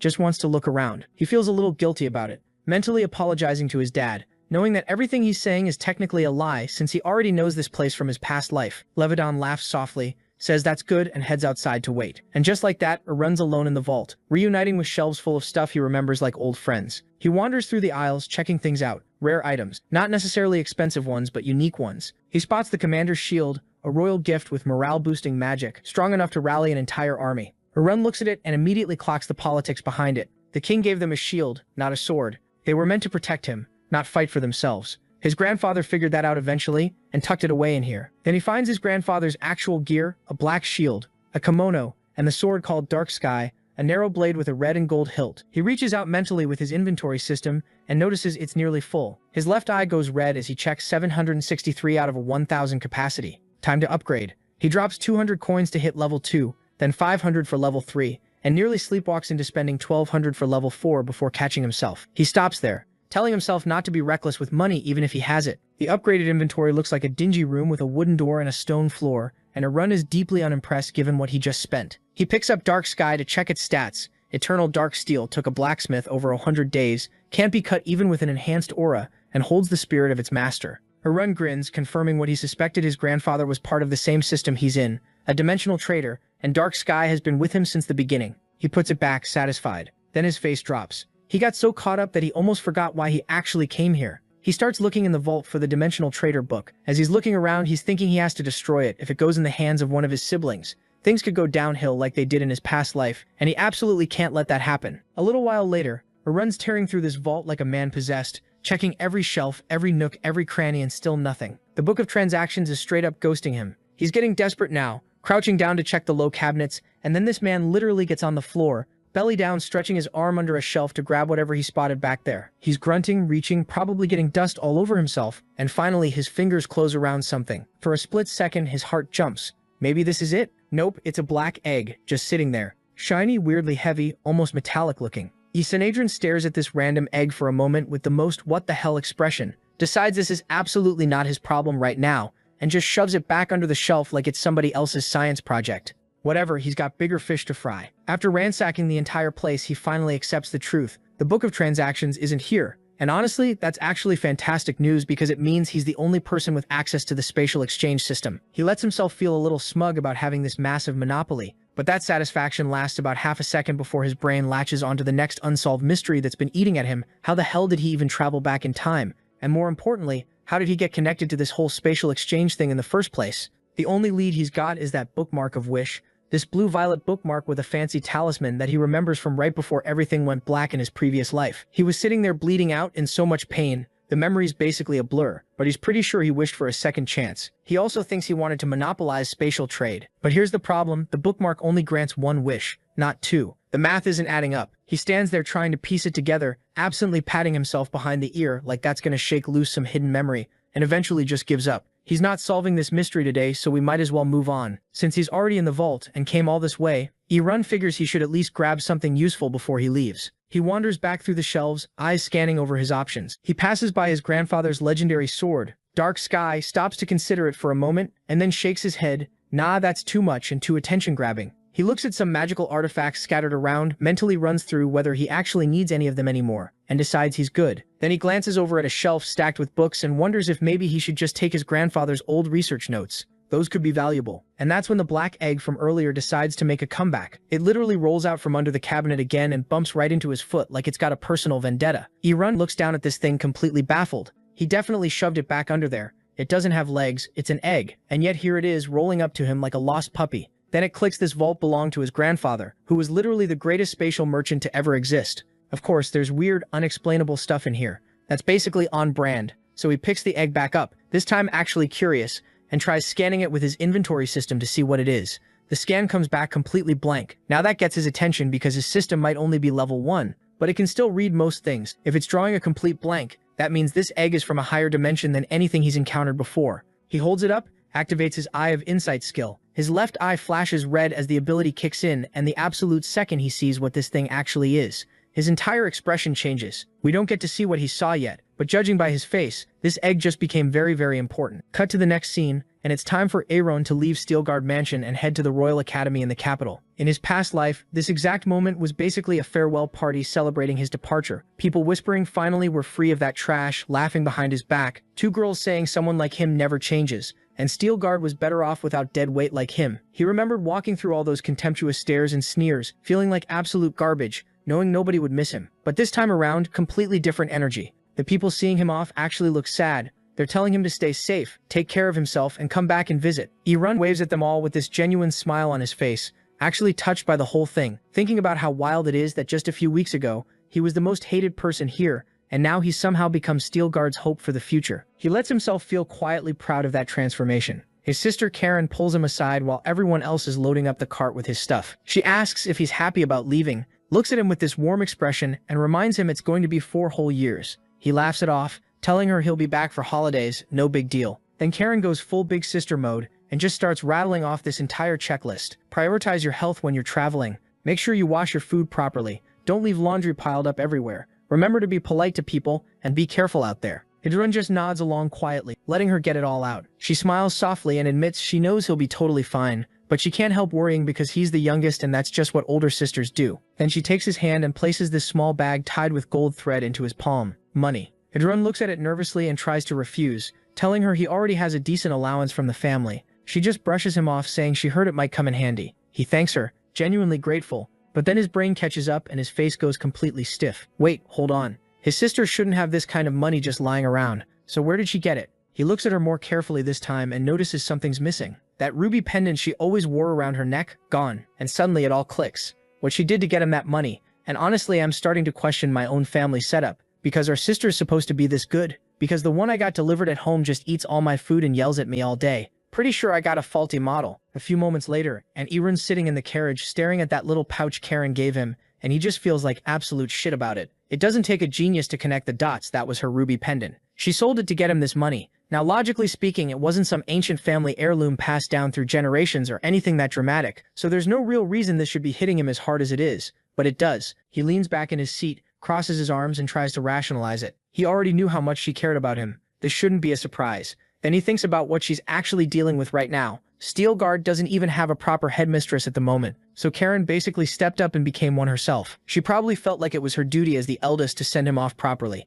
even if that meant selling something she genuinely loved. That thought just sits there heavy in his chest. He exhales slowly and thinks to himself that those feelings of responsibility, that weight she's carrying, those should be his burden, not hers. He shakes it off before he spirals, reminding himself he doesn't have time to sit around drowning in his feelings. He needs to be more prepared than ever, so he pulls up his system interface and checks in on Seokyun to see how their little business arrangement is going. The chat opens up, and it's already a complete disaster. Seokyun has only managed to send over 30 coins in one transaction and 22 in another, and Erun is immediately pissed. He tells him straight up that he's wasting time. Seokyun starts stammering about automatic exchanges and client calls and trying to explain himself, but Erun just gets colder with every pathetic excuse. When Seokyun keeps trying to justify his terrible performance, Erun doesn't even argue. He just pulls up their contract and casually bumps his own cut from 80% up to 83%, which drops Seokyun's share down to a measly 17%. Seokyun winces seeing the change go through, but he literally can't do anything about it because the contract is enforced by the exchange center itself. There are 0 loopholes, no wiggle room, nothing. Erun sits back feeling extremely satisfied with himself, mentally running through the beautiful terms of this deal. Seokyun agreed to follow his every single order, keep absolutely everything secret, and hand over 80% of all his profits for 100 years straight in exchange for protection from getting killed.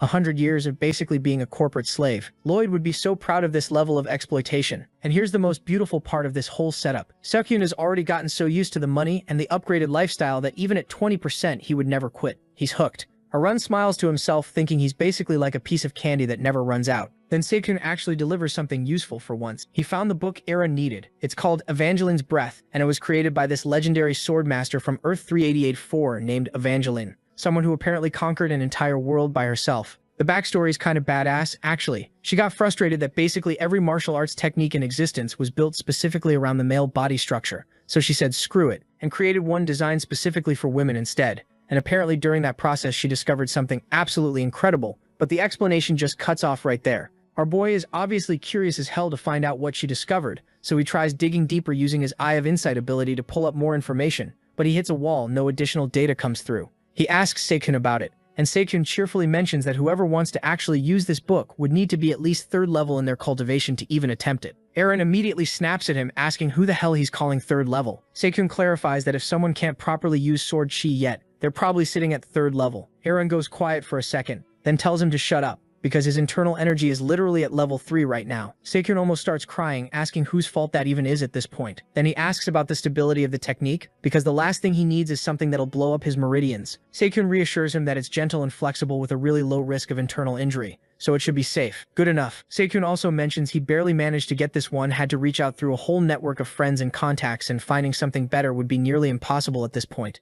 Aaron asks about the other books he's still tracking down for him. Sekyun says he's currently waiting on sellers to respond to his inquiries, and Aaron tells him to forward them the moment they arrive. Then he just leaves the chat mid-conversation while Sekyun is trying to bring up the topic of interest rates again, but Aaron's already gone. He sits there holding the book in his hands, genuinely pleased with it. It's well written, the translation is excellent, and the technique itself seems perfect for what he needs. He gets up and walks over to where Karen is sitting, then holds the book out to her with both hands. She looks surprised, asks if he bought this specifically for her, and tells him he really didn't have to do that. He smiles warmly and tells her it might seem kind of random right now, but there's a reason for this gift, and she'll understand everything once she actually reads it and starts practicing. Karen promises she will and thanks him sincerely. He watches her for a moment and thinks about how she genuinely has real talent, way better natural talent than he ever had before. He came back in time with all his future knowledge. He pictures her future self becoming a special knight, someone truly powerful, and he thinks about how if she had just been given the proper opportunity to grow and develop that talent in his previous timeline, Steelguard would have never fallen the way it did. He can't say for absolute certain.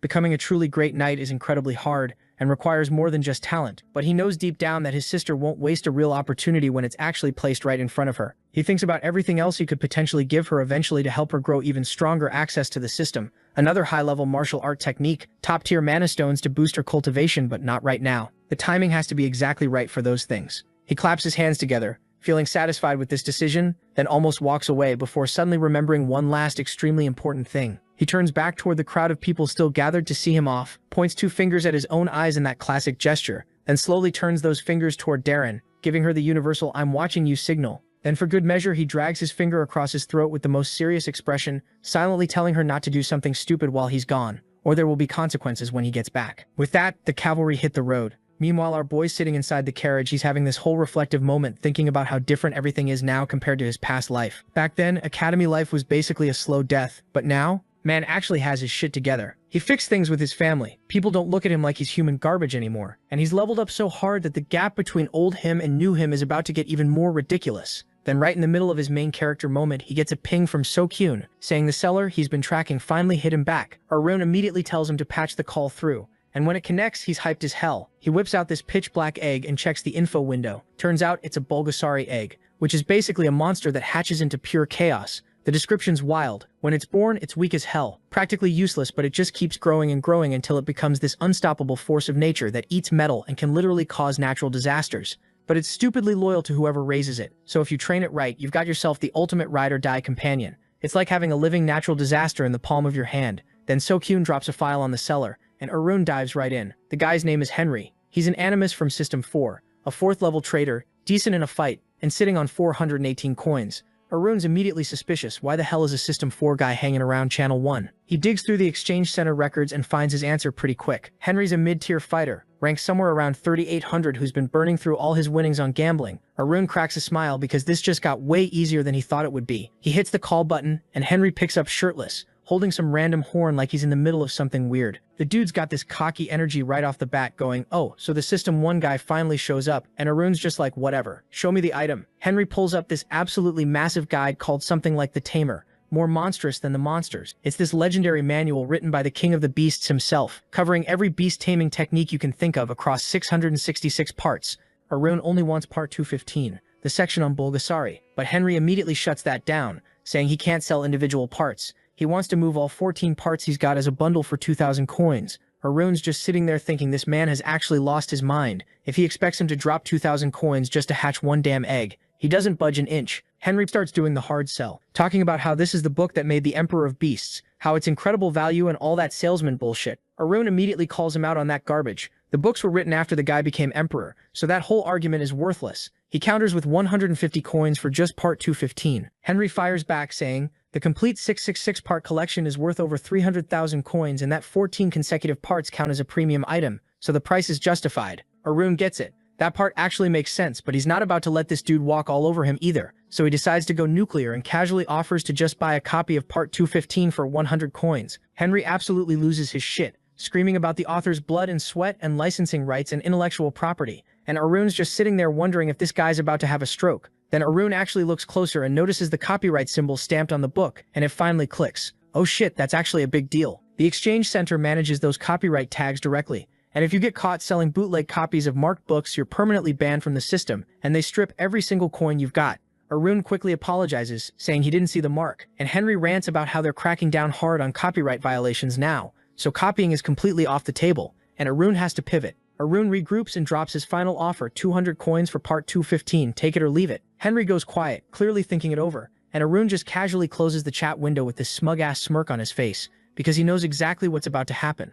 Like clockwork, Henry sends a new invite almost instantly. He tries to push for 250, but Arun doesn't move a single inch. Henry's visibly stressed now, muttering about how selling part of the set is going to tank the value of what's left, but you can tell the man's desperate. Eventually, he caves completely and agrees to the 200 coins. Arun's internally celebrating because he already knew Henry was backed into a corner. The guy's barely sitting on 400 coins total. He came all the way to System 1 probably trying to recover his gambling losses, and he had absolutely no leverage in this negotiation. 3 notifications pop up on Eren's screen. 180 coins spent on part 215, 27 coins cashback because apparently he's got some kind of discount going, and a message from the copyright system saying the knowledge can only be used inside the exchange center or absorbed directly into his brain. Eren absorbs it immediately and starts reading through the information. It turns out Bulgasari starts off as just a regional level threat, but with proper training it can scale all the way up to national level, then continental, and in theory if you really know what you're doing, it can reach planetary levels of destruction. The taming difficulty is rated A rank, which is already insane, but the specialness rating is straight up S rank. Eren just stares at the egg in his hand, completely stunned, realizing he's been carrying this thing around without actually understanding what the hell it was. The egg catches the light and shimmers with this ominous glow, and Eren actually flinches back a little because the idea of a planetary level threat is genuinely terrifying, even for him. Cut to a few moments later, and Eren's sitting there going through the guide, and now everything about this King of Beasts title is finally making sense, and he's hyping himself up like, yeah, I definitely made the right call buying this thing. But then reality hits when he gets to the hatching instructions, and oh boy, this isn't no simple crack the egg and boom you got a pet situation. Turns out Bulgasari is what they call an imperfect organism, which is a fancy way of saying this thing needs genetic material from another creature just to start existing. We're talking saliva, blood, mucus, literally any biological fluid you can think of. And the care instructions? Absolute nightmare fuel. Different methods for day and night, super specific conditions basically. Nobody in System 1 could realistically pull this off without losing their mind or their monster. But Eren's locked in. He realizes the most important thing is the quality of whatever genetic material he feeds this egg first, because that's literally going to determine the ceiling of how broken this thing can become. He needs something strong, something that'll make this Bulgasari an absolute menace. His brain immediately goes, beasts. They exist even in the trash tier systems 0 and 1, except people there call them spirits because they don't know any better. He pulls up the store catalog and sees beast parts are selling like hotcakes, organized into tiers, human grade, earthly, heavenly, and then some mysterious shit above that. Eren's staring at the options, but he's smart enough to know he might pick wrong. Then it hits him. He's got the perfect person to consult. He hits up Sukyun, and before Eren can even finish his sentence, Sukyun's already panicking like, bro, are you about to make me tame some beast myself? Eren tells him to chill the hell out. He's not that stupid to hand an important task like this to someone who doesn't even have inner cultivation, and asks him to check out a file real quick. He sends over this whole list of beast parts he'd been eyeing earlier, all ranked by combat power. Sukyun opens it and actually looks impressed for once, calling it a solid list. Then he breaks it down like he's giving a TED talk. Okay, so the 10,000-year-old iron-mouthed turtle? Great blood for cultivation, sure, but at the end of the day it's still just a turtle that got old. The real heavy hitters on here are the bloody fire dragon and the 1,000-year-old bear. Those things will fuck you up. Eren cuts to the chase and asks which one's better. Sukyun doesn't even blink. The bloody fire dragon, no contest. He explains that's what a regular snake becomes after thousands of years of cultivation and training. A dragon's a dragon, period. The bear doesn't even come close to that level. Our boy thanks him for the intel and is about to hang up when Sukyun suddenly starts stammering. He awkwardly mentions how he bought the Evangelion's breath book out of his own pocket. But before he can finish his sob story, Eren cuts him off and asks, did it hurt your wallet? Sukyun goes pale. You can practically hear him sweating through the phone. He tries to backtrack like, no, that's not what I meant. But Eren's already asking how much the book cost. Sukyun, defeated, admits it was 30 coins and tries to justify it by saying he was in a rush and didn't have time to haggle. Eren immediately narrows his eyes and asks if he's lying because, of course, our boy already ran a price check using stream recognition, like the paranoid genius he is. Seokyeon just sighs and admits he can't lie to Eren anyway because Eren will find out and then he wouldn't buy the book regardless. So what's the point? I run, feeling generous, opens up the contract and bumps Seokyeon's rate is back to what it was before as a reward for being honest. He smiles and asks, are we good now? Seokyeon quietly agrees while internally screaming because he knows he just got completely played. I run, he'll call if he needs anything else, and casually drops the bombshell that if Seokyeon doesn't pick up within 10 minutes, he's getting slapped with a penalty. Seokyeon just accepts his fate. Now that he's got the expert opinion, our boy doesn't waste a single second. He immediately buys the bloody fire dragon blood and is now standing there holding this bottle in one hand and the egg in the other. looking between them like, will this even work? This egg's been collecting dust in storage for like 10 years. But he says, fuck it, and tips a couple drops onto the egg, and they immediately hiss and evaporate on contact like he just dripped water onto a scorching hot pan. Then the egg starts glowing this deep, intense scarlet light, and Arun's face absolutely lights up. It worked. He's low-key in awe, thinking about how this thing stayed alive after years of being locked away in his grandfather's dusty-ass vault. He starts wondering who his gramps even traded with to get something this crazy from System 4, but honestly, he has no clue, so he just puts that mystery on the back burner. A little sound comes from the egg like a soft chirp, and Arun tenses up for a second, then relaxes when everything settles. He was worried the egg might straight up reject the blood and die on him, but nah, it seems happy with the premium dragon juice. Now all he can do is wait. Time passes quietly, the carriage rolling past this scenic lake with mountains in the background. With real peaceful vibes, our boy decides not to waste the downtime and starts cultivating, getting his training in, but then the egg starts moving. Cracks spread across the shell, smoke starts seeping out. Arun leans forward, absolutely buzzing with anticipation, picturing this terrifying planetary-level beast, the legendary living disaster, the fearsome Bulgasari of System 4, about to emerge and wreak havoc, and out pops the tiniest, most wide-eyed the little creature you've ever seen in your life. Our boy is internally screaming, seeing how adorable this little thing is. Then a question pops into his head. Wait, why did it hatch so soon? But then he looks at those big, round, innocent eyes staring up at him and just goes, fuck it, who cares? It's so cute. Cut to a few moments later and Arun's done admiring how adorable his new murder pet is. Now it's time to get down to business. He straight up draws his sword and slices open his own hand without hesitation, letting it bleed, then holds it out to Sari like he's offering a snack. The logic comes straight from the guide. Bulgasari don't have mammary glands, so Mama Bulgasari feed their babies with blood. If you get them hooked on your blood early, they imprint on the taste, bond to you for life, and all that natural I want to murder everything. Aggression gets dialed way down, making them way easier to control long-term. The little guy goes at it enthusiastically. Maybe a little too enthusiastically. Arun watches calmly at first, but then starts realizing this tiny menace is genuinely drinking an alarming amount of blood, like concerningly fast, and he's like, okay buddy, that's enough, grabbing him by the scruff and pulling him back. He's internally thinking he really needs to figure out a more sustainable feeding method before this adorable thing accidentally kills him through blood loss. That would be an embarrassing way to go. Once things settle down, he puts exactly 0 brain cells into it and goes with the genius logic of, you're a Bulgasari, so how about sorry? The pet immediately squeaks in what is obvious disapproval, like he just got named dog or something. The little guy's stuck with it. Soon it's almost time for the cavalry to take a break. They stop to eat and stretch their legs, and Javis comes up to check on our boy. He spots the bandaged hand immediately and gets concerned, asking what the hell happened. Arun waves it off like it's nothing and says he got bored in the carriage and accidentally cut himself while messing around with his sword. Javis just stares at him and says flatly that he absolutely does not believe that bullshit excuse, especially after seeing what Arun's actually capable of in combat. There's no way someone with his skill level accidentally cuts himself. Arun looks away awkwardly, internally admitting to himself that yeah, he probably needs to come up with better lies. Javis grabs his sword hilt with this serious expression and tells Arun to be more careful. Keeping him alive is literally his one job, and he'd really prefer not to fail at it. He then mentions the group stopping to eat and will push on until sunset after that. As they're heading back toward the carriage, something rustles in the bushes nearby. Javis's hand shoots to his hilt, ready to draw and throw down with whatever's about to jump out, and then Arun's hand comes down on top of his, stopping him. Arun just calmly says it's fine. Javis looks at him like he's lost his mind. Then Surd comes bounding out of the bushes like a gazelle and leaps straight into Arun's arms, immediately answering the unspoken question. Javis stares at this tiny creature and makes his best guess. Is that some kind of weasel? Arun holds his uninjured hand protectively over Sari's head and says it's his pet. Javis asks since when the hell he's had a pet, and Arun casually drops, I've had him for a while, then hits him with the most devastating follow-up. Weren't you the one spying on me? How did you not know? Looks like someone was slacking on the job. Javis sputters, completely caught off guard by the call-out.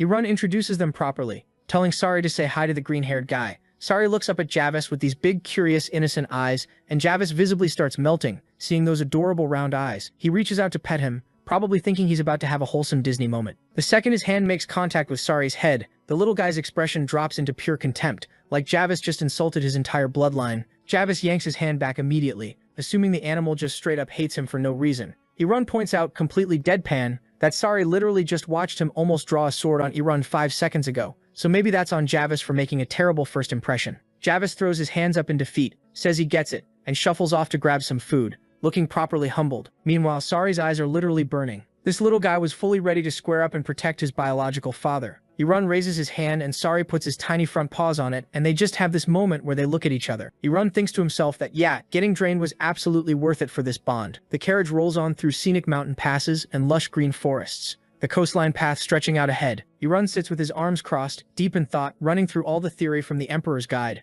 He's thinking about how Bulgasari's potential is directly tied to what you feed it during the hatching and early growth stages. The dragon blood he used already took care of the first critical part of that equation, giving Sari a strong foundation. But the next part is going to need a proper elixir, which he's already mentally preparing himself for because those things are not cheap. We're talking serious coin. Speaking of which, he glances over at Sari to check on him and does a complete double take. The little menace is sitting there happily munching on the bamboo life pill. You know, the extremely rare and valuable pill that the leader of the mountain bamboo sect personally gave him as a gift. The one that cost 150 coins. The one Irun had been carefully holding onto for the perfect moment. He just stares in silent devastation, watching his investment get eaten in real time. He slumps over with his head resting on his hand, looking absolutely defeated, and accepts that he's going to have to get back to hustling hard to make up for this loss. He checks his mental timeline, 53 days left before the monthly trading limit resets, and he needs to lock in his next product ASAP. Options start swirling around in his head as he runs the calculations, thinking through what would sell well across multiple systems while keeping everything balanced and profitable. The base price has to be high to make it worth his time. The margins need to be real. He's doing mental math like he's preparing a business presentation. Then something clicks. His eyes go wide, he sits up straight, and in his head he declares with absolute confidence, "I've figured it out." So our boy Run just discovered the ultimate money glitch. He figured out he could flip internal cultivation gear on the exchange system for 250 coins a pop, and with his VIP perks he'd actually pocket way more than that. Man started fantasizing about swimming in gold coins like Scrooge McDuck, laughing to himself, thinking he's about to pull in thousands, maybe tens of thousands, easy. But then reality hit him like a truck. The exchange had this bullshit 500-day resale restriction, meaning he'd be locked out for over a year before he could run this play again. His whole mood crashed instantly, but just when he's about to rage quit, an achievement pops up, King of Gold, and suddenly he's back in business. So what does our boy do with all these coins? Goes on an absolute shopping spree, buying elixirs and random items like it's Black Friday,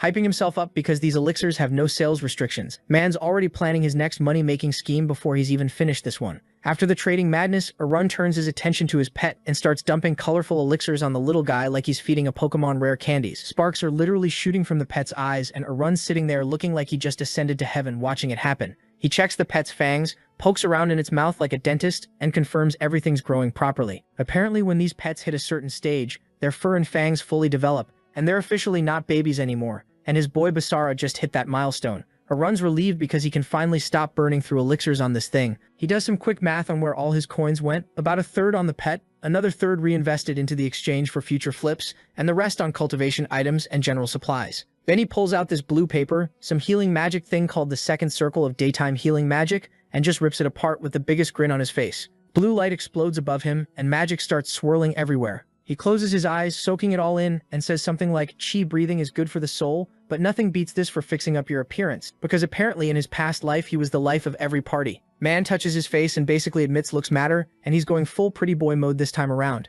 Then he gets word they're still half a day out from their destination, and tells his crew to keep moving and rest when they arrive. They roll into Acadio right as the sun's setting, and Irun's crew pulls up to this massive 3-story mansion, and everyone's just standing there with their jaws on the floor. Irun's chilling there, all satisfied. Next to Javis, who starts to mention something about a hotel, but our boy cuts him off immediately. He tells everyone they need proper rest and to be taken care of, then straight up tosses Javis a bag with 200 coins in broad daylight, and tells him to get the crew hot baths and good food, saying there's a fat tip in there, because his people deserve to enjoy themselves after coming this far. Javis is genuinely shocked, saying it's way more than enough, but Irun just smiles and says they're not here to play around. He asks about the meeting spot, and the green-haired guy points toward the castle walls, saying he left a mark there and they'll hear back once someone notices it. Irun crosses his arms and says fine, they'll wait. That night the crew absolutely loses it at some tavern, drinking, screaming, full-on feast mode. Irun and the green-haired captain are sitting separately, just watching their guys go wild. Some of the crew tries to drag the captain into the drinking, but Irun looks dead at him, and threatens to kill him if he drinks even one glass.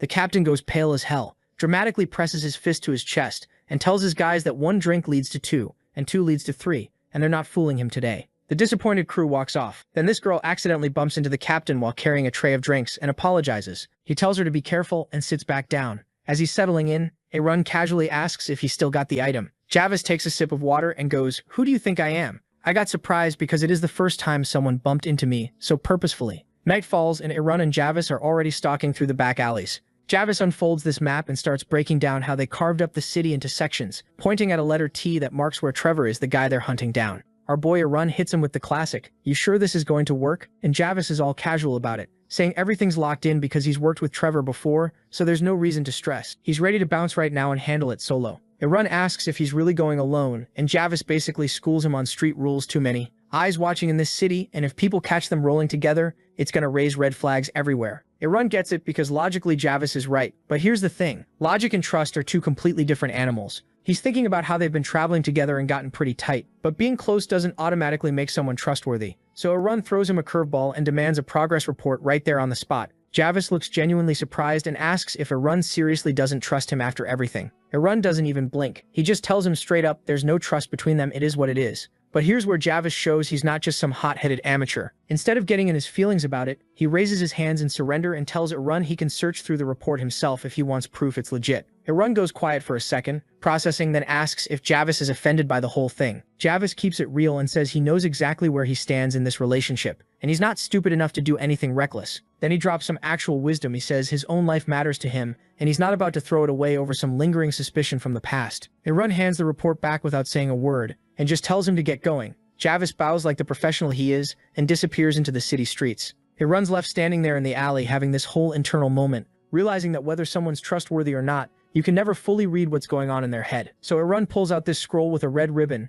rips it open and activates an invisibility skill. Some third circle transparency magic that sounds way cooler than it probably should. Magic starts swirling around his arm all dramatic-like, and then boom, he's completely gone. He looks down at his own hand and thinks it's working even better than he expected, then gets curious and wonders what would happen if he stacked his light body skill on top of it. Turns out when you combine them, our boy basically becomes a straight-up ghost. He's moving across rooftops above the city streets now, jumping between buildings and gliding over regular people below, and all the lit-up windows without anyone having a clue he's there. At one point, he stops and crouches on a rooftop just to take in the whole view of the city at night, because honestly, it probably looks pretty sick from up there. From his vantage point, he spots Javis down below, and even from that distance, he can tell the guy knows what he's doing. Javis isn't rushing or acting shady, just moving naturally through the crowds like he belongs there, blending in perfectly. But Erun's also got sharp eyes because he clocks 3 dudes in matching uniforms, trailing behind Javis at a distance. He smiles to himself, good thing he didn't tag along after all, because that would have been a mess. Javis eventually reaches this house that's got every single window lit up like someone's throwing a party, knocks on the door with what's probably some secret code knock situation, and soon enough a man steps out, looks around all nervous and paranoid, and then quickly lets him inside. Meanwhile, Erun's already on the roof of that exact same house watching the entire thing unfold. He's debating whether to activate another one of his abilities, something called 100-step perception, which sounds like it lets you hear from crazy distances, and decides to go for it. At first, all he's picking up is the most boring small talk imaginable, nothing remotely useful or interesting, but then he picks up on the real conversation and it's completely different from the pleasantries. Inside the house with the fireplace crackling away, Javis is standing across from Trevor, face to face. Trevor looks genuinely surprised to see Javis there in his city, and asks why he showed up. So Javis drops the bomb that Gilbert is dead. Trevor's whole expression changes. He looks actually shaken and immediately asks how it happened. Javis stays calm and throws it back at him, asking whether Trevor thinks it was an illness or an accident, which is a weird way to answer that question. Trevor grabs his head with both hands like he's trying to process it, pulls himself together after a moment, and asks how Javis is holding up with the news. Javis says that Gilbert had saved his life back in the day. Trevor goes quiet at that, crosses his arms, and says Gilbert must have stayed silent about everything right until the very end. Then something clicks in Trevor's brain, and you can literally see his whole face shift as the realization hits him. He turns to Javis and points out something that doesn't add up at all. The academy is in the capital, which is nowhere even close to this city, so what the hell is Javis actually doing here? Trevor locked eyes with Javis, waiting for him to slip up. His 2 goons mirrored the energy, staring daggers at Javis like they were ready to pounce. Up on the roof, Erun was sweating bullets, thinking, shit, did we just blow the whole operation? But Javis, the man didn't even blink, stood there cool as ice. Then our boy squinted at Trevor and asked in the most deadpan voice, are you seriously having fun right now? And just like that, the whole tense vibe shattered. Trevor exploded into laughter, throwing his hands up like, relax, bro, I'm just messing with you. He said he felt bad about what happened to Gilbert, but hey, that's the job. You can't sit around crying over everybody that drops, or you'll never get anything done. Erun finally breathed again on the roof, relieved they didn't just get exposed. Trevor leaned forward on the table and asked how the hell Javis even got here without anyone noticing, since the trip took way longer than it should have. Javis explained he'd used Erun as cover, mentioning he visited Akadio first, and since that guy's dumber than a box of rocks, he immediately said yes without asking questions. Erun's face twisted, hearing himself getting roasted like some disposable prop. Javis basically called him gullible as hell and said manipulating him was embarrassingly easy. Erun forced a smile through gritted teeth, thinking, why does it feel like this bastard genuinely means that? Javis slid a folded paper across the table and said it needed encryption before being sent to the Empire. Trevor grinned and asked if there was anything else. Javis just said nope, turned on his heel, and walked out like a boss. From the rooftop, Erun watched him leave and quietly gave the man his props. He'd passed Trevor's test with flying colors. But just as Arun was about to bounce, one of Trevor's guys spoke up inside. He pointed out how suspicious it was that the agent survived but the messenger ended up dead. Arun's heart jumped into his throat, thinking, oh fuck, did they catch on? But Trevor shut him down immediately. He asked if his guys seriously thought Javis would flip sides. The brown-haired dude shrugged and said technically Javis got demoted so you never know. Trevor said flatly that Javis wasn't the betraying type. The man valued his family above everything else and would literally die before putting them in danger. The paranoid one sighed and muttered, you can never truly know someone. Trevor pointed at him and told him to drop it and get back to work, saying the higher-ups would decide everything and they just needed to pass the info along. Arun watched Javis fade into the darkness and thought the guy definitely had his own personal agenda driving everything he did. Arun headed back, and as the invisibility spell wore off, his body glowed red before he fully materialized. He looked at his palm grinning, thinking that invisibility plus the 100-step perception combo was absolutely money well spent, and he'd 100% be abusing this again. He strolled down the stone road feeling good until loud shouting yanked him back to reality. Someone was screaming about people not respecting hierarchy and someone else was yelling at them to shut the hell up. Run turned toward the chaos and spotted a crowd biffing in the shadows. A group of pissed-off men were squaring up against some knights, furious that some barren knight had the audacity to talk back to them. The dark-haired knight fired back that his master was the Marquis, not whoever the fuck was barking orders at him. Then Arun's stomach dropped. He recognized those voices, his guys drunk off their asses, in the middle of a goddamn street fight. The knight puffed his chest out and declared that without Steel Guard, the Marquis wouldn't even exist. Arun froze at that name. His face went dark. Steel Guard. That meant Marquis Albert. The other side completely lost it. One guy screaming he was done trying to reason with crazy northerners, and that he'd teach this village slave what dignity looked like. The knight stepped forward and rallied his crew to defend Steel Guard's honor. Both sides charged. Then a loud voice cut through the chaos like a blade and everyone froze mid-swing. A man in a blue uniform with a red cape and a sword strapped to his belt stood there looking absolutely livid. Someone in the crowd gasped, "It's the second captain." Arun's hands started trembling. His teeth clenched so hard they could have cracked. Just seeing this bastard sent his entire body into fight-or-flight mode. He squeezed his eyes shut, but couldn't stop the memories flooding back. His last life strapped to a chair, screaming until his throat bled. A room packed with torture instruments, a pool of his own blood underneath him, clothes drenched completely in red, his head hanging limp like a broken doll. And the one who did all that to him, this ugly bastard. So the second our boy saw his thought was murder, like he was this close to ending this dude right there. But then he caught himself and thought, nah, why give him the easy way out? I want this bastard to suffer slowly later. Before things could pop off though, Derica walks over to the two clowns who started all this mess, and the second these soldiers see him coming, they freeze up. Derica gets right in their faces and goes, didn't I literally just tell you idiots not to cause a scene? And these guys immediately start bowing and apologizing like their lives depend on it, which knowing how these stories go, they probably do. Then Derica turns to the Steel Guard knight, squints at him and asks where the hell he's from and what Steel Guard is even doing in a cardio territory. The knight's sweating bullets, now trying to stammer out an answer, but before he can get 2 words out,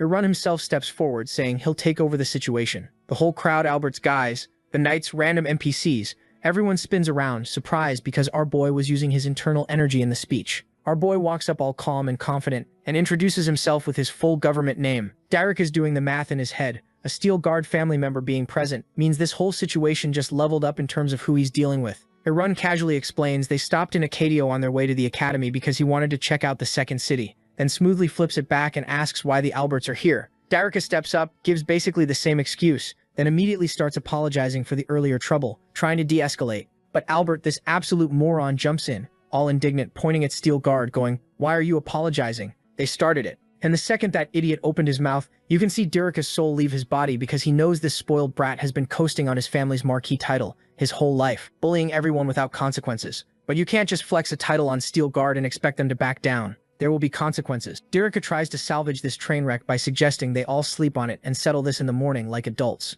Arun's not having it though. He asks with this perfect amount of sarcasm if anyone actually knows what happened here since they literally just arrived. Albert waves him off like he's swatting a fly and goes, doesn't matter bro, I outrank you. Baron is below Marquis, simple hierarchy. The Steel Guard knights immediately tense up hearing that disrespect. But Arun? The man just smiles, looks down and lets out this quiet laugh. Then he looks up with that scary calm energy and tells Albert he's talking complete nonsense. Albert's face goes red, he points at Arun and screams for an apology. Arun just calmly says sure, he'll apologize if he's actually wrong. Then he turns to one of Albert's own guys and asks him to explain what actually went down. The guy from Albert's squad is visibly sweating now and he reluctantly admits that yeah, Steel Guard did start shouting first and then it escalated into a fight. Albert immediately jumps on that, screaming at Arun to kneel down and apologize right now. But Arun shuts him down fast, tells him to relax like he's talking to a toddler throwing a tantrum, and says both sides need to be heard before anyone apologizes. He turns to the Steel Guard knight named Michelle and asks if that account is accurate. Michael lowers his head and admits, yeah, they did technically start it, but he explains that Albert's guys were mocking them first, asking how long they plan to ride Lazakin's coattails, and acting like past achievements make them relevant today. Michael apologizes to Erun for causing a scene but makes it crystal clear he's not sorry for defending their honor. Then he basically yells that no Steel Guard knight worth a damn would just sit there and take that kind of disrespect quietly. Erun stays quiet for a second, processing, then calls out to the guy from Albert's side and asks if that part is true. The guy immediately starts backtracking and stumbling over his words going, well, we didn't really say that exactly. And Derek is staring at him like she wants to strangle this idiot with her bare hands, thinking this moron is single-handedly making everything worse. Erun catches the whole exchange, nods like, yeah, that's what I thought, and then turns back to Michelle and tells him to lift his head up right there in front of everyone and straight up praises him for handling the situation with honor. Michelle and the other Steel Guard knights look at their young master with these emotional, almost teary expressions, like they die for this man right now. Then Erun pulls his cloak off his shoulder, revealing the black shield crest on his shirt underneath, and tells them that as a member of a family that inherited the Heart of Steel,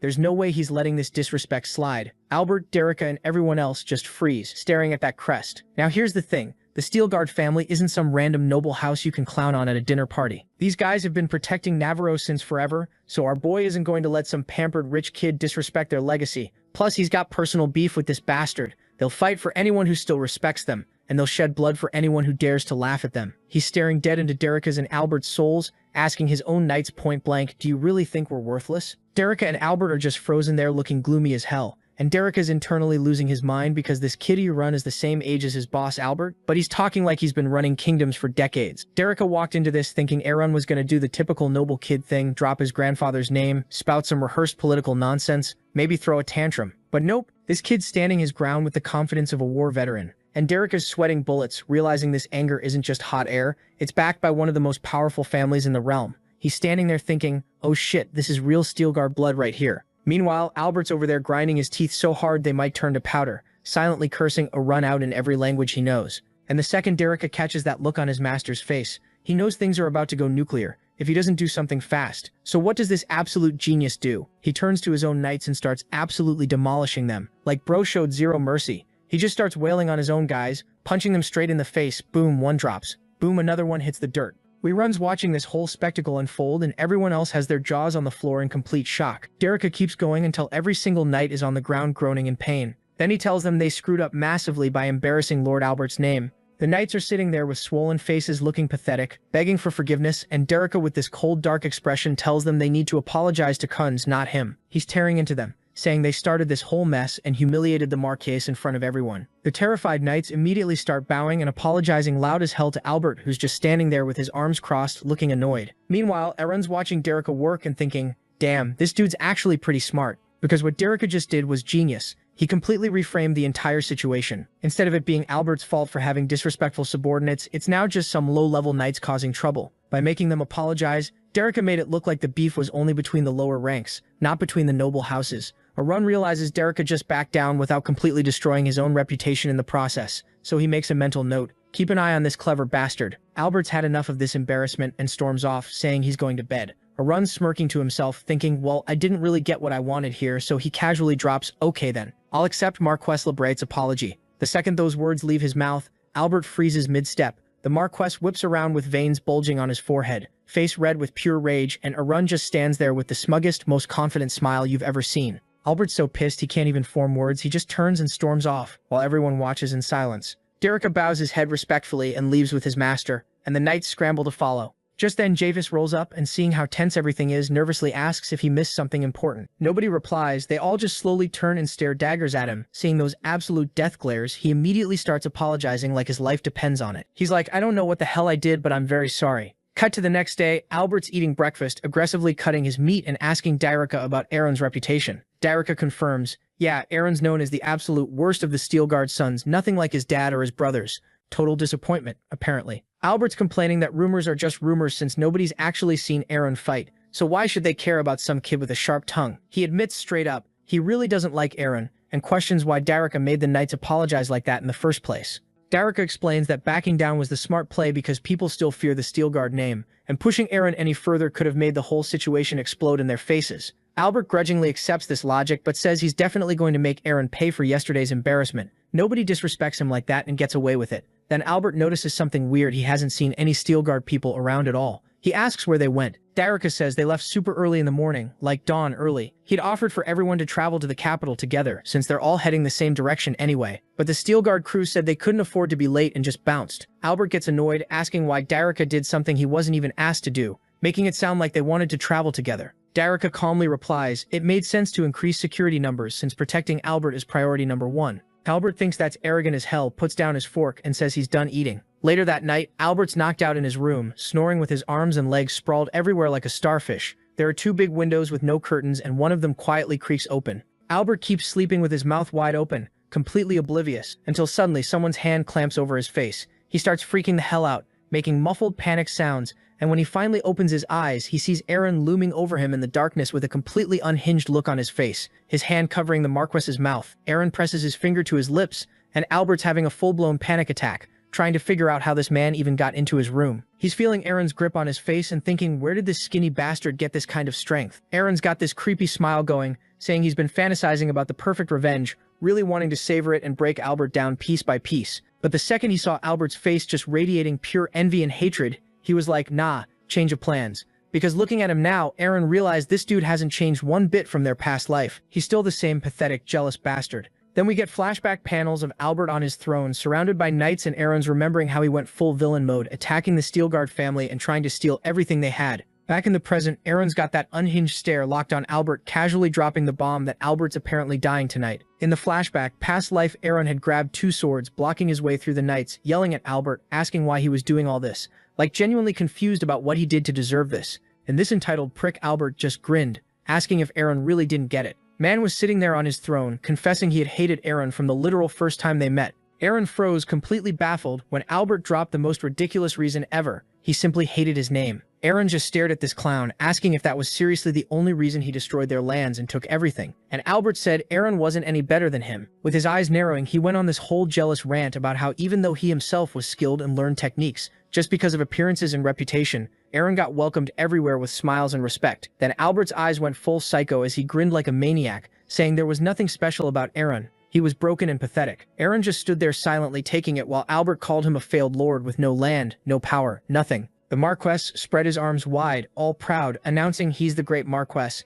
Albert, and with that arrogant smirk, said he'd finally won. Bro really destroyed an entire family because of jealousy and envy of the name. Cut back to the present, and Aaron's on Albert's bed with his hand clamped over the man's mouth. Albert won't stop squirming and making muffled panic noises, trying to figure out what this psycho wants from him. Harun's just staring with those wide, unhinged eyes, and Albert's looking back, absolutely terrified, finally realizing that he's dead serious about ending him tonight. With shaking hands, Albert grabs onto Aaron's wrist. Harun grins and removes his hand from Albert's face.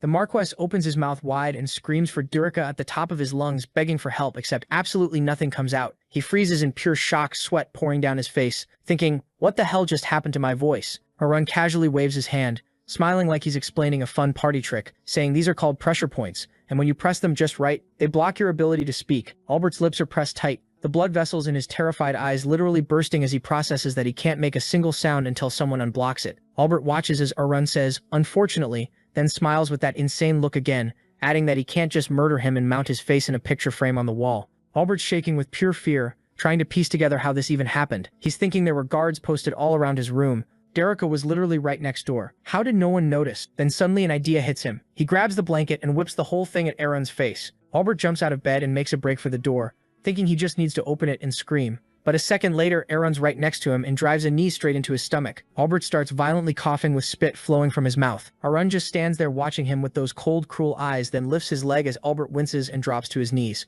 He tries pathetically crawling toward the exit, while Aaron watches his sad attempts like he's observing an insect. Albert jerks and freezes when 3 sharp strikes hit specific points on his back and neck. Aaron's standing there with a slight smile, arm outstretched with 3 fingers extended like he just cast a jutsu. Albert feels like he's suddenly stuck in thick quicksand, realizing with horror that he can't move his body at all. Aaron walks over and grabs him by the collar, telling him not to move and not to create unnecessary problems, very polite for someone mid-murder. Indeed. Looking down at this pathetic man, he promises that if Albert listens and behaves, he'll make it quick and pain-free. Albert's got this gloomy, stunned expression, his brain struggling to process what's happening. Aaron drags him across the floor to the desk, and with one yank, throws him onto a chair. Albert's mouth drops open, when suddenly several more precise hits land on his back, and just like that, he can move again. He waves his right hand confusedly, Testing it out, his eyes go wide with surprise when Arun casually puts a blank piece of paper in front of him and straight up orders him to write. Albert raises his angry eyes up at Arun, defiant. With a totally calm, unbothered expression, Arun told him to pick up the pen, but Albert had zero intention of doing so in his mind.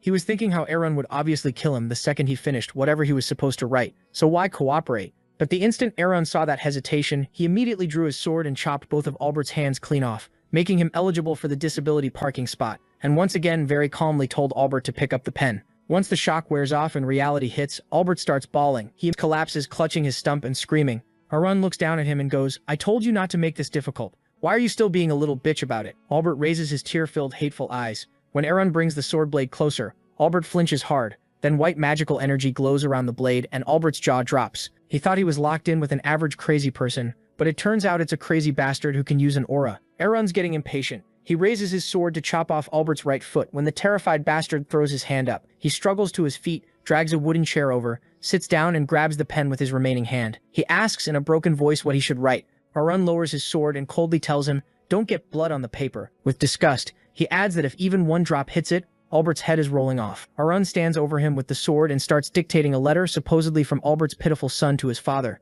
Albert writes, the pen scratching across the paper through tear-blurred vision. He tries to cope, thinking he can get a prosthetic arm and his servants will handle everything else. With tears streaming and teeth clenched, he decides the most important thing is staying alive. Then he remembers when his hand got chopped off. He fell and made noise. Derica should have realized something's wrong by now, right? The pen keeps scratching while Arun stands behind him. Albert's internally screaming, wondering why nothing's happening yet, and gritting his teeth. What the fuck is Derica doing right now? When he realizes he's on the last sentence, Albert nervously glances up at Arun. He thinks he needs to stall somehow. Maybe make a mistake or spill some ink. Suddenly Arun's face is right next to his, with an insane smile, and he creepily whispers that he's been reading Albert's thoughts from the very beginning. Why are you trying to waste time? Albert's face goes ghost white. Arun tells him to finish that last sentence. Albert's hand starts moving again as if he has no choice. Arun grabs the finished paper with a satisfied smile, saying Albert did well. Meanwhile, Albert's panicking internally. He won't last long with all this blood loss. Derica has to understand something's up by now, right? Then Arun casually taps Kunz's throat.